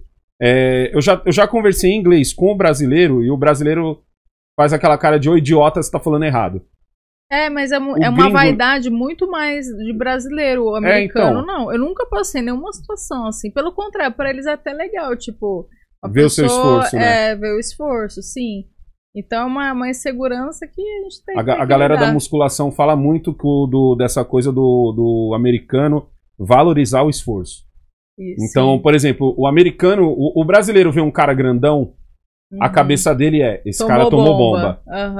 O gringo não. O gringo vê um cara grandão, ele admira porque ele entende o esforço que foi chegar ali. Beleza, ele entende que o cara às vezes tomou anabolizante. Mas ele entende que o esforço também teve que rolar, senão não ficaria daquele tamanho. Sim, né? Isso cultural é muito verdade. Deles, né? Isso é muito verdade. E a cultura do americano é isso, ela é meritocrática. Se você se esforçou, você vai receber por aquilo. Por isso que lá o americano ganha por hora trabalhada. Assim, você quer trabalhar mais? Você quer trabalhar 20 horas seguidas? Beleza, você vai ganhar por isso. É meritocrática, pelo esforço.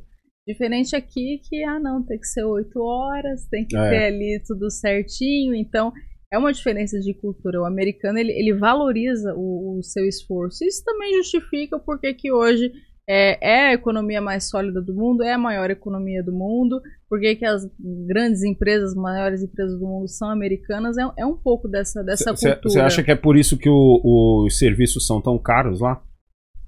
Que tipo de serviço? Dizem que serviços é tudo caro. Então, por exemplo, vai cortar o cabelo, é caro. Isso é caro mesmo. O cara vai arrumar o seu chuveiro, é caro. Encanador, caro. Marceneiro, caro. Mecânico, caro. Tudo serviço é que também depende da região. Serviço, em geral, é caro em relação a... Se converter para real, né? É que também, caro é subjetivo. Vai depender do... Às vezes o cara ganha em dólar lá, para ele, ok, né? Mas, assim, considerando nossa realidade do Brasil, para quem ganha em real, é caro, sim, serviço. Mas, em compensação, produtos é muito mais barato, né? Se compara o preço de um iPhone. Esse iPhone aqui, acho que foi sei lá, mil dólares? Eu nem lembro, foi logo que a gente comprou $1.000. Ou seja, um assalariado trabalharia e pagaria e sobraria. Aqui, sei lá, tava 12 mil na época. Tipo, se comparar a diferença do quanto que é aqui e quanto é lá fora, é surreal. Roupa, então, eu não compro roupa mais no Brasil. Você vai em outlet lá fora, você vê marca tipo Nike, Adidas, que aqui é caríssimo, Ralph Lauren, que é caríssimo aqui lá fora. Dependendo do outlet que você vai, você acha por coisa muito barata, tipo $10, uma camiseta da Adidas. Óbvio que assim, também tem que saber procurar, né? É que eu sempre vou em outlet, eu adoro ir em outlet, eu não perco isso. E que pra eles é do tipo, saiu de linha, né? Tipo, lá tem várias, tem a Ross, é capaz da vendedora tá vendo você felizão e falar, a brasileira bocó, sim. A brasileira bobona ali, ó, toda feliz. Eu gosto muito por essa diferença. Não, você sabe, eu comprei uma saia uma vez da Dona Karan, que é uma marca também. Eu paguei acho que $30 na saia, sei lá, R$150. Eu fui olhar aqui depois, passando um tempo, a mesma saia na Farfetch, que é um ambiente, um e-commerce de luxo, R$1.500, a mesma saia. Eu até postei isso, falei assim, gente, mas que absurdo isso, que diferença, cara, eu tô falando de uma peça de roupa.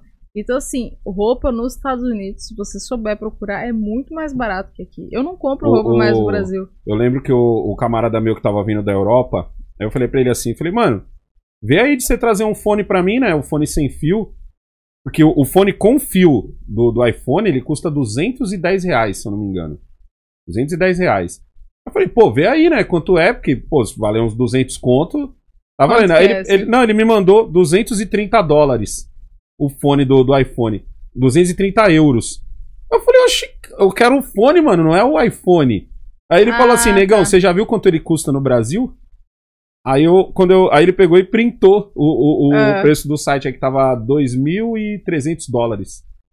Eu falei, mas o que esse fone faz, mano? Que eu não fazia ideia de que era tão caro o original. Por isso que o pessoal tá usando tanta réplica do fone sem fio. O fone sem fio original é super caro aqui no Brasil. Sim, não, lá fora é... Não, e ele riu quando eu falei assim, caraca, 230 euros. Ele falou, negão, 230 euros tá suave, mano. Porque aí você vai ver, ele tira 3 mil. Então, tipo... O problema é a receita aqui, né? Se parar no aeroporto aqui, você tem um limite... Você tem um limite agora. Eu acho agora não tem mais limite, né? Não, eu acho que tem. Ainda tem um limite. Eu não lembro, acho que é $2.000. Até o Thiago deve... É $1.000 o limite aqui. Aí, tipo, se você fizer a festa, a receita pegar, já era. Pode abrir a mala lá e querer tributar. Eu acho isso um absurdo, acho isso um horror, cara. Imagina, você compra suas coisas, coisa pessoal. Né? Se você quer comprar uma coisa pessoal... Mas e a nossa indústria, cara, Nanda? Não é assim que o pessoal anti-horário fala? O cara fala assim, não, tem que... Todo mundo quer proteger a indústria nacional, mas ninguém quer ter o computador positivo. Essa lógica. Essa lógica, né? Eu fico puta com isso. Mas eu nunca fui parado, pelo menos na receita. Né? Nunca deu nada. Mas se der, provavelmente ia dar alguma coisa. Ó, tem algumas perguntas aqui que o pessoal mandou pra você, ó. A Michele mandou aqui, ó. Como funciona a transferência do euro para o real? O próprio banco converte? Peraí, deixa eu ver aqui. Como, por exemplo, por Pix? Hoje existem algumas contas digitais que você consegue fazer essa transferência. Inclusive, até a Wise, não sei se você já usou a Wise, é uma conta, é tipo um banco digital. Isso não é patrocínio não, tá, gente? Até eu não ganho nada pra falar da Wise, porque é boa mesmo, eu já usei e funciona. E eles conseguem converter em várias moedas, então de repente você precisa converter euro pra dólar, você faz essa conversão ali direto. Então a Wise seria uma opção pra ela que quer fazer isso. Teria que abrir a conta lá, mas é digital. Não precisa ser presencial, como alguns bancos exigem, então você já faz a conversão ali. Ó, a Academia de Educação Financeira mandou aqui. Como oferecer o produto de educação financeira a novos clientes? Aí eu já não sei se é a sua área. Você pode responder essa. Você sabe que eu não tenho curso? Eu nem eu sei como oferecer esse tipo de produto. Quem sabe um dia, né? Mas eu não sei como que eu faria isso. Cadê o nome dela aqui? Não, JP mandou aqui, ó. Fernanda, meu filho também é engenheiro, mas mudou para a área de investimentos. Trabalha na TAG. O que é isso daí? TAG? Ele falou que trabalha na TAG. TAG. Não conheço, não. Mas tem muito, olha só, tem muito engenheiro no mercado financeiro. Assim, muito. Eu fiz engenharia química, gente. Eu trabalhava em chão de fábrica. Chão de fábrica, bota de segurança. O que você acha que te levou assim pra você olhar os investimentos e falar, dinheiro. Cara, eu trabalhava. Simples assim. Né? Eu trabalhava em chão de fábrica. Com sapato de segurança, bota de segurança, aqueles uniformes refletivos, sabe? E assim, não ganhava bem, ganhava uma merreca, apareceu a oportunidade de eu trabalhar no Citibank. Eu fiz o processo seletivo, pagando muito mais do que eu ganhava, um processo seletivo difícil, estudei pra isso. Aí eu fui. Então, dinheiro, por isso que eu resolvi entrar no mercado financeiro. Eu como engenheira, eu não tive muitas oportunidades na indústria mesmo, né? Então, foi por isso. O Anderson Botelho tá mandando aqui, ó, mandou um superchat, muito obrigado. Não me diga que o Kaique está de boné no estúdio. Não, ele tá sem boné. Não, que essa história do boné, às vezes eu dou uma zoada na galera. É né? Mesmo? Tipo assim, pô, você tá de boné, você quer falar comigo, né? Então eu dou uma zoada. Aí, ó. Mas é só zoeira. Por isso que ele mandou essa, não me diga que... Vamos falar do Monark. Houve uma treta. Qual que foi a treta? Que Monark, como você sabe, ele tá sendo ali... Será que eu posso usar a palavra perseguido sem ter problema pra mim? Vamos dizer que ele está sendo olhado. Certo? Vamos dizer que ele está sendo olhado bem de perto, praticamente com olhos na nuca, entendeu? Porque ele mexeu com uma galera que normalmente não se mexe no Brasil na nossa democracia de baquelite. Sabe o que é baquelite? Baquelite é o nome de um plástico que ele parece metal, entendeu? Ele é um plástico muito denso, muito duro, ele substitui até algumas peças de metal, só que ele é um plástico que quebra. Ou seja, se você pintar ele com um spray metálico, uma pessoa leiga, ela vai dizer que é metal. Ele quase bate fazendo barulho de metal, que ele é muito duro. Aí eu falo que a gente hoje no Brasil, a gente vive uma democracia de baquelite. Parece sólida, mas ela quebra. Sim. Então, constantemente ela vem sendo quebrada. Então, houve uma briga entre do Monark, porque ele perdeu as redes sociais dele. E tipo assim, a gente achava que o Monark estava com o dinheiro dele, ou em offshore, ou em Bitcoin, mas recentemente a gente soube que ele tinha perdido, entre aspas, assim, porque o dinheiro dele tava parece que no Nubank. Eu acho que eu vi por cima isso daí. Como o Monark poderia ter protegido o dinheiro dele? Cuidado com o que você vai falar, porque aí daqui a pouco vão dizer assim, então é a Nanda que Cara, está... assim, é o que a gente fala, blindagem patrimonial... Isso existe? Não existe. Exato, não. É onde eu quero chegar, Nanda. Não de maneira, como que eu vou dizer, sólida. É isso que eu quero dizer. Existe uma espécie de blindagem patrimonial sólida, a ponto de, tipo assim, o governo não ter como pegar nem por evasão de divisa? Assim, excetuando o Bitcoin, tá? Que a gente entra aí numa outra esfera de carteira, mas vamos falar de dólar, tá? O que a gente entende por blindagem patrimonial? Imagina uma cebola. Você vai acrescentando camadas. É que nem blindagem de carro. Você também tem as camadas ali de proteção. Total, você não consegue. Por que você não consegue? Porque, óbvio, vamos supor que você tem um trust, por exemplo, você comete um crime, um terrorista, não dá pra você garantir que esse dinheiro não vai ser acessado de alguma forma. Aquele país vai quebrar isso por causa do seu crime. Exato, porque vai entender que você é uma pessoa perigosa. É aí onde eu quero chegar. Então existe uma conversa entre países. Mesmo num paraíso fiscal. Existe o que a gente chama de troca de informações, troca bilateral de informações. Isso, mas aí, isso que eu através de algumas estruturas, você consegue proteger mais o seu patrimônio. Então, por exemplo, um caso muito comum que a gente tem aqui no Brasil. O empresário que recebe uma causa trabalhista aqui. Aí ele vai lá, ele abre uma estrutura de trust no exterior. Utilizando um trustee como empresa americana. Ele abriu uma conta lá fora, nos Estados Unidos, para ficar mais fácil de entender. Aí ele toma uma causa trabalhista aqui. O juiz aqui, para ele se comunicar para ele bloquear esse dinheiro que está numa outra jurisdição, ou seja, nos Estados Unidos, ele vai precisar mandar uma carta rogatória. Carta rogatória é o termo de comunicação entre jurisdições. Para os Estados Unidos. A comunicação de juiz para juiz. Isso mesmo. Falando, eu tô esse cara tá respondendo processo tal e eu preciso bloquear esse dinheiro. Só que aí que vem o bom senso. Por isso que é subjetivo, a gente não consegue garantir. Porque que nem causa trabalhista nos Estados Unidos não é que nem aqui no Brasil, né? Praticamente não existe. Dizer que não existe, mentira, mas não é que nem aqui que tem essa visão de que o empregado quer sempre ferrar a vida o empregador quer sempre ferrar a vida do empregado. Nos Estados Unidos, você vai olhar lá, pô, causa trabalhista, ele muitas vezes não reconhece aquela causa. E aí, o que acontece? Não dá nada. Por quê? Porque não é uma causa, assim, que é vista como ameaça, vamos dizer assim, para os Estados Unidos. Eu sei, o que você está falando é mais ou menos a situação de alguns jornalistas que os caras queriam a prisão deles e os Estados Unidos disseram não, aqui isso a gente não considera isso crime. Exato. Então, mais assim, ou vai menos depender, isso você quer dizer. Vai depender do entendimento. E assim, existem essas estruturas offshore, por que elas protegem mais o patrimônio? Porque você não está na sua pessoa física, você não está na sua conta, é mais difícil de acessar. Até um caso que ficou muito emblemático foi o trust do Eduardo Cunha, que ele foi, e até hoje esse trust não foi desfeito. Né? Isso porque é uma figura pública, um cara que foi investigado até hoje, o instrumento não foi desfeito. E tem O dele estava em que país? Na Suíça. Na Suíça, que já tem na Suíça. Já troca uma ideia legal com o Brasil. E aí tem até uma conversa dele, acho que foi com o Rica Perrone, não lembro. E ele fala assim, não, esse recurso não é meu. Esse recurso é do trust. O que ele quer dizer? Porque o instrumento do trust é isso, é você delegar a alguém a administração daquele patrimônio. Então, na teoria, ele não é mais seu. Você tira o seu da reta. E aí, mas se um juiz achar que eu cometi um crime aqui no Brasil e para escapar, entre aspas, desse crime, eu mandei dinheiro, vamos supor, para as Ilhas Caimã, que é a mais famosa, assim, né? Para mim que sou leigo é a mais famosa, né? Para Ilhas Caimã.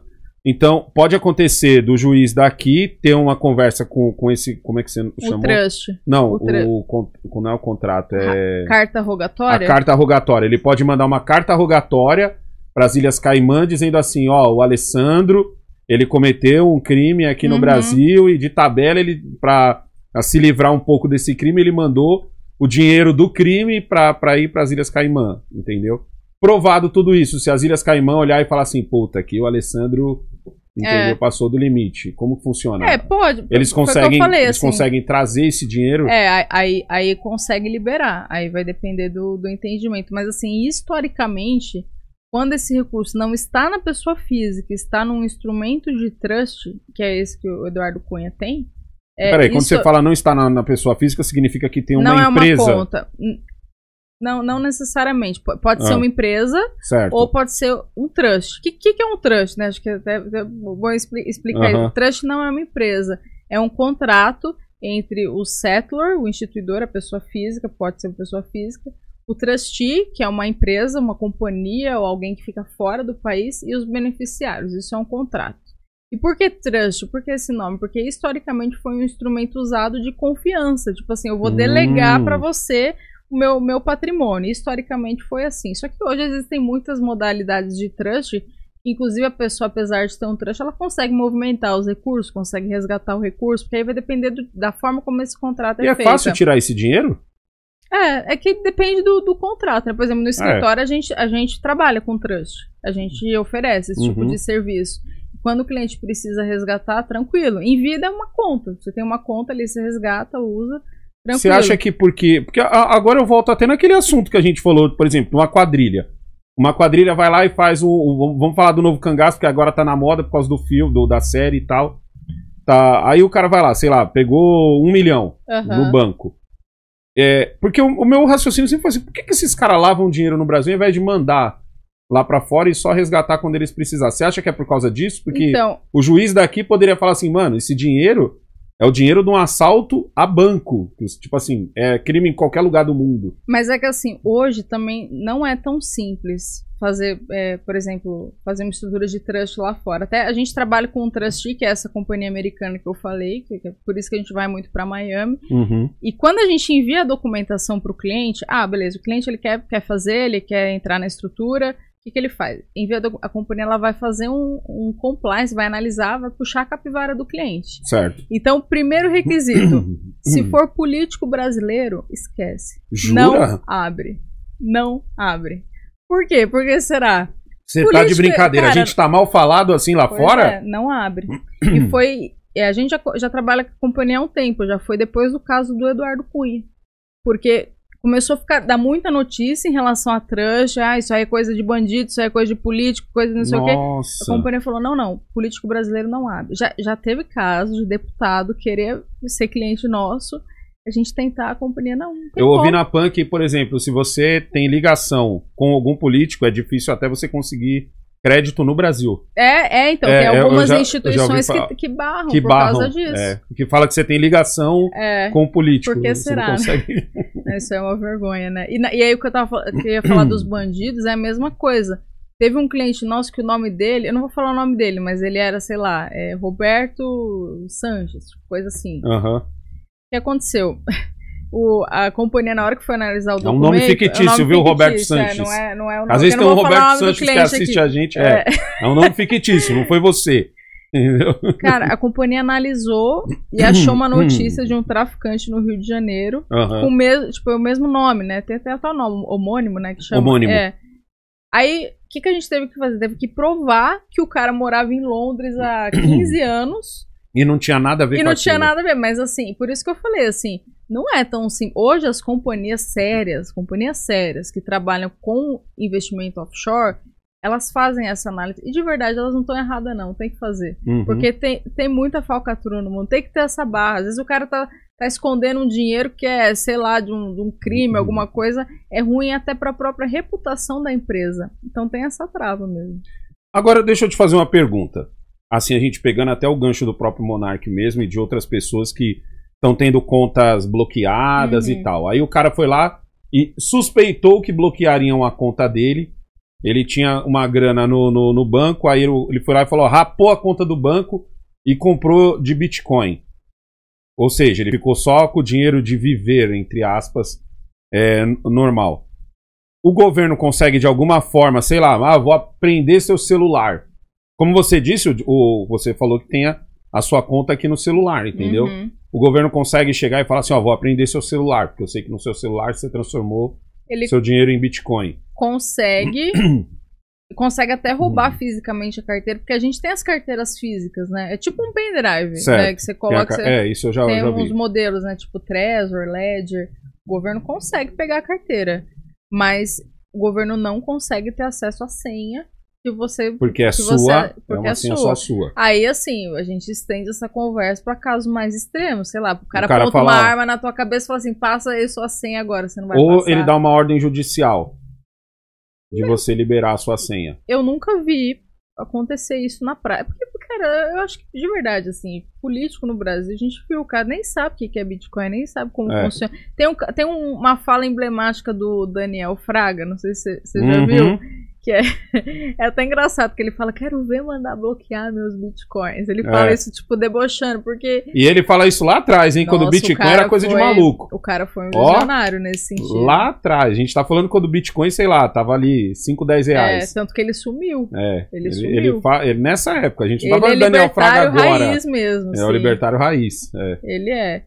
Então, assim, mas respondendo, né, o governo ele pode até pegar o celular, pode até pegar o seu dispositivo ali, mas a senha o governo não tem. Aí vai depender do cidadão passar. Eu consigo ter acesso por outro lugar? Sem a senha, por exemplo, o cara foi lá, eu tinha carteira no celular. Então aí o governo foi lá, pegou meu celular e tal, perdi meu celular pro governo, ou seja, entre aspas, perdi minha carteira. Eu tenho acesso a essa carteira por outro lugar? Se você deixar a sua chave, por exemplo, num bloco de notas do celular, aí o governo teria acesso. Agora, se você deixar offline num papel escrito, não. Mas é o que eu tô falando, assim, o governo pode vir apontar a arma na sua cabeça e falar, cadê a senha disso daqui? Aí você não vai passar. É subjetivo, é complicado falar Exatamente. Isso. Assim, na teoria não tem acesso, mas por meio do uso da força, né? O governo pode exigir isso. E as outras criptomoedas? Porque o Bitcoin ele é o mais famoso, entre aspas, né? O mais antigo. Eu posso dizer que ele é o primeiro? Ela é a primeira criptomoeda mesmo, assim? Mas as outras a gente chama de altcoins, né? De alternative coins. Assim, o Negão, eu não gosto muito. Porque eu acho que elas são muito ainda especulativas. sabe? Muito... Cópias? Não necessariamente. Às vezes tem até uma aplicação diferente do Bitcoin, mas é especulação. É tipo assim, eu vou comprar pra subir, eu vender. Agora, altcoins que tem de fato um projeto sério, alguma coisa que vai pra frente, eu não conheço nenhuma, assim. E eu já arrumei treta com uma galera que pensa diferente. Não, mas veja que essa altcoin tem futuro. E beleza, tomara que tenha, tomara que eu esteja errada. Tomara que, tomara que você seja o novo Daniel Fraga. Tomara que eu esteja, tomara que esse mercado desenvolva, mas eu vejo muito interesse da própria empresa que emitiu aquela criptomoeda, aquela altcoin, interesse daquela de ganhar dinheiro. Eu fui um cara que riu do Daniel Fraga. Você vê, quando eu falo assim que eu tô na internet desde 2007, eu tô desde quando era mato. Mas quando que você conheceu quando ele? Quando ele começou a falar de Bitcoin. Eu falo assim, caramba, mano, um menino tão inteligente que nem esse tá caindo em esquema de pirâmide, mano, coitado. Caramba. Tá ligado? Porque era muito difícil, porque assim, não existia ainda banco digital. Não, ou se existia, a gente não tinha acesso. Ou se existia, eu não vou falar, não vou cravar que não existia banco digital, mas assim, se existia, a gente não tinha acesso. Então, quando ele começa a falar de Bitcoin e começa a explicar, porque assim, várias pessoas já tentaram me vender pirâmide.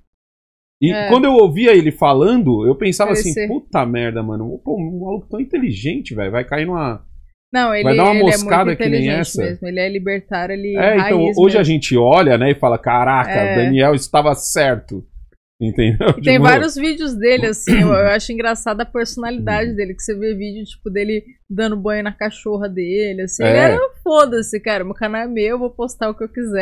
Teve uma época que mandaram tirar o vídeo dele do ar, aí ele falou, eu posso tirar meu vídeo, mano, mas e aí? A partir do momento que eu postei na internet... já está descentralizado, já está né, descentralizado, vai ficar pra sempre aqui. Não, mas vocês não podem fazer nada. O que é mais icônico é quando acho que a Receita Federal que vai na casa dele, ele tá filmando, aí ele começa a discutir, fala, cara, eu pago o seu salário. O que você tá falando? Eu pago... Aí o oficial fala assim, oi Daniel, tudo bom? Ele, não, tudo bom nada. Esse vídeo dele é muito bom. Cara. Então o Daniel, é que nem você falou, né? O Daniel é o verdadeiro libertário. Libertário raiz, sim. Até pra gente encerrar esse papo do Bitcoin pra eu entender. Então, por exemplo, eu posso estar com o meu celular aqui, tá a carteira aqui no celular, mas vamos supor que eu guardei a carteira no pendrive. Tá. Certo? No pendrive. Peguei todo o meu dinheiro, joguei lá, comprei de Bitcoin, guardei no meu pendrive e enterrei em algum lugar, tipo o Pablo Escobar enterrava dólar. Já era, não tem como você nem provar que eu tenho essa carteira. Você tem como saber se eu tenho alguma carteira em Bitcoin? Não, se você não contar pra ninguém. Se eu não disser assim... Se eu não chegar e disser pros 4 ventos que eu tenho Bitcoin... Tem alguma forma, porque tem alguma forma de você saber se eu tenho conta no Nubank, tem alguma forma de você saber se eu tenho conta no Bradesco, mas tem alguma forma, tem algum lugar onde eu posso procurar, não quanto você tem ou quanto não tem, tipo assim, ó, essa pessoa é, entre aspas, correntista de Bitcoin. Tipo isso que eu quero entender. Sim, o que acontece, se você compra através de uma corretora, uma exchange Brasil, que reporte a informação para a Receita... Certo. Aí você tem como voltar, né, nessa pessoa. Aí seria uma nesse forma de caso, rastrear, nesse caso, então, eu vou naquela corretora. A gente tem muitas corretoras no Brasil? Tem algumas até. Mercado... Não, se a gente tem algumas, então é fácil de rastrear. Relativamente sim. Então, sei lá, uma ordem judicial, o policial da Federal chega lá na corretora e fala assim, oi, tudo bom? Tô procurando aqui o Zé das Couves aqui. Só vê pra mim aí se ele tem uma carteira. Não se ele tem dinheiro, porque ou isso ela informa, ela sabe quanto eu... sabe porque ela comprou pra mim, né? Ela consegue rastrear o histórico mesmo de negociação, quanto que você mandou, então ela vai saber comprou. até quanto eu tenho. Sabe, e aí, tipo, aí tem outra opção, beleza, eu vou comprar, então eu não quero mais comprar por exchange, eu quero comprar via P2P, né, pessoa. Isso. Mas aí, beleza, esse dinheiro saiu da pessoa, tá? Então tá vinculado ao CPF dessa se pessoa. Se eu tiver... E aí? Tá. É complicado, não é Mas e se eu comprei assim na gringa? Se eu comprei de uma empresa dessa, só que gringa? Depende, se você informar o seu CPF na conta, você tem como rastrear esse CPF. Assim como tem como rastrear uma conta bancária nos Estados Unidos, se você está na sua pessoa física, no seu CPF. Isso consegue. Então ele não é tão infalível assim como é que eu nunca vi vende. acontecendo. De verdade, assim. É que quando a gente começa a falar desses casos do até onde vai o uso da força do Estado para isso. Assim, gente, é infinito a possibilidade. Eu sinceramente, nunca vi, tipo, decisão judicial de bloquear Bitcoin, de rastrear Bitcoin, de corretora, mas... Mas com a nova administração você vai ver. Quando... O quê? Agora? Se o governo fizer muita questão, se você não fez o L, fia. Agora, se você fez o L, você pode ser racista, você pode ser misógina, você pode ser machista, você pode ser um monte de coisa. Você fez o L, você tá liberado com um monte de coisa. Agora, se você não fez... Não tá na chamada da exclusão dessa vez. O quê? Vez. Se você foi almoçar e não lavou a mão antes, tá ferrada, mano. Não, hoje em dia tá complicado mesmo. Por isso que, assim, eu falo pras pessoas, já que muita gente fala assim, eu vou sair do Brasil, não aguento mais sair do Brasil. Só que eu acho essa decisão muito radical até. Eu, por exemplo, eu tenho família aqui, por isso até um pouco por isso que eu não vou de vez pra lá. Mas é uma decisão muito radical, então você não precisa sair de uma vez. Você pode ir até com visto de turismo mesmo, ficar uma temporada, ou então mandar seu dinheiro, acho que isso é o mais importante. Já que você não pode sair de uma vez, então protege seu dinheiro, tira seu dinheiro do país. Né? Tem até uma frase, né, que eu uso bastante, que é: tire seu dinheiro do seu país antes que seu país tire seu dinheiro de você. Porque é isso. Nossa, que é muito verdade. Já que você não pode sair você, ou então não quer por agora, porque é uma decisão que demanda mais tempo, então tira o dinheiro, pelo menos protege, deixa em dólar lá. Você conversa com os gringos sobre política? Converso. Como que é falar para um gringo como funciona o Brasil? É um caos. Imagina explicar para o gringo o que é cartório. Eu sempre falo isso nas minhas lives, não sabe? Faz sentido. Quando a gente vê essas maluquices acontecendo, eu falo assim, mano, como será que deve ser explicar para um alemão, que eu sempre uso esse exemplo, né? Como será que deve ser explicar para um alemão que aqui existia uma cidade, aqui existia outra, e o pessoal ia de balsa em pleno 2021, 22, de balsa de uma cidade a outra. Explicar isso para um alemão. E o alemão ia olhar e ia falar assim, cara, constrói uma ponte. Sim. Tipo, a gente fazia isso desde antes de Jesus, sabe? Tipo, a gente construiu uma ponte. Não, o Brasil é uma bizarrice nesse sentido. Cartório é uma coisa bizarra. Pra que o cartório produz de bom pra sociedade? Nada. Burocracia. Burocracia lixo, pura. Lixo, burocracia, papel. Assim, ou eu passo na frente de um cartório e fico puta. Não, que hoje você ainda tem a digitalização de muita coisa que tá no cartório. Mas só de existir lá um tempo, um lugar que podia ser usado pra, sei lá, uma farmácia, um lugar muito mais produtivo. Não, mas você imagina antigamente que, sei lá, queimava o cartório e acabou. Tipo, exato. Não, é surreal. Tinha um incêndio, entre aspas, né, no cartório. Como é que um lugar que não tem nada inflamável tinha incêndio, né? Tinha um incêndio, entre aspas, no cartório. A única vez que eu fui no cartório que eu fiquei feliz foi quando eu casei. Eu até postei, eu falei assim, na rede social criticando o Estado, na vida real emocionada casando no cartório. Mas foi a única vez. Porque... fala pra mim aí as suas redes sociais pra que todo mundo possa te achar aí. Beleza, entendeu? Nanda Guardia no YouTube e no Instagram. Que é o mais Nanda Guardia. Vídeos Vídeo toda quinta e domingo. É pouco, você tá ligada, né? Tem que arrumar um jeito aí. No YouTube é pelo menos, segunda, terça, segunda, quarta e sexta, no mínimo. No mínimo, segunda, quarta e sexta tem que... Mas agora tá fácil pra você, porque o governo novo aí toda hora dá um motivo pra você deixar as pessoas tristes com a economia. Tem muito assunto Tem pra muito falar. assunto, entendeu? Agora eu tô falando muito do Javier Milei lá na Argentina. Exato. Ele não vai pra frente. Eu acho que não Ele não vai. Depois que ele falou que não faria negócio com a China, ali ele enterrou. Ali ele jogou a pá de cal na candidatura dele. Mas eu acho que ainda já é uma vitória, entendeu? Já ele ter sido líder das eleições primárias já é legal. Mesmo que não coloque 100% na prática, que não vai acontecer, é impossível, mas se colocar 10% já Mas tá mostra um pouco que os nossos vizinhos pensam que nem a gente, né? Que aquela figura do cara é como se ele fosse liderar sozinho. Sim. Porque quando ele diz assim, eu não vou fazer negócio com a China, aí a gente fala assim, cara, só se você for um ditador, pra você poder cravar a moeda nisso não que você tem tá como falando. Ignorar, né, a China. Não tem como você ignorar... Com comunista. Entendeu? Pra mim ele tava indo bem até o momento que ele mandou essa, eu falei, puta, enterrou. Ali ele enterrou, ali a máquina vai moer ele de um jeito que vai ser difícil chegar um outro que chegue perto do que ele tava falando. E ele é todo performático, assim, né? Foi meio vacilo isso daí dele. Entendeu? Não tem como ignorar negócio com a China. Tudo bem não gostar de comuna, também não gosto de comuna. Entendeu? Mas ignorar é complicado. Como que você vai justificar isso? Vai compensar isso, né? É difícil. Essa foi difícil. Beleza. Nanda, muito obrigado pela sua participação aqui. Eu que agradeço. Eu peço para vocês aí que, por favor, se inscrevam no canal da Nanda Guardian aí, protejam o seu dinheiro, entendeu? Você que tem aí um qualquer guardado aí, filhão, protege, porque você, tipo assim, a gente não está lidando com um governo de novidades. Se, por exemplo, outro dia eu falei isso, se Ciro Gomes tivesse sido eleito, entendeu? Se qualquer um outro candidato tivesse sido eleito, a gente estaria falando de uma novidade. Entendeu? Se Marina Silva tivesse sido eleita, a gente estaria falando de uma novidade, de alguém que estaria chegando pela primeira vez, seria uma incógnita, seria um ponto de interrogação.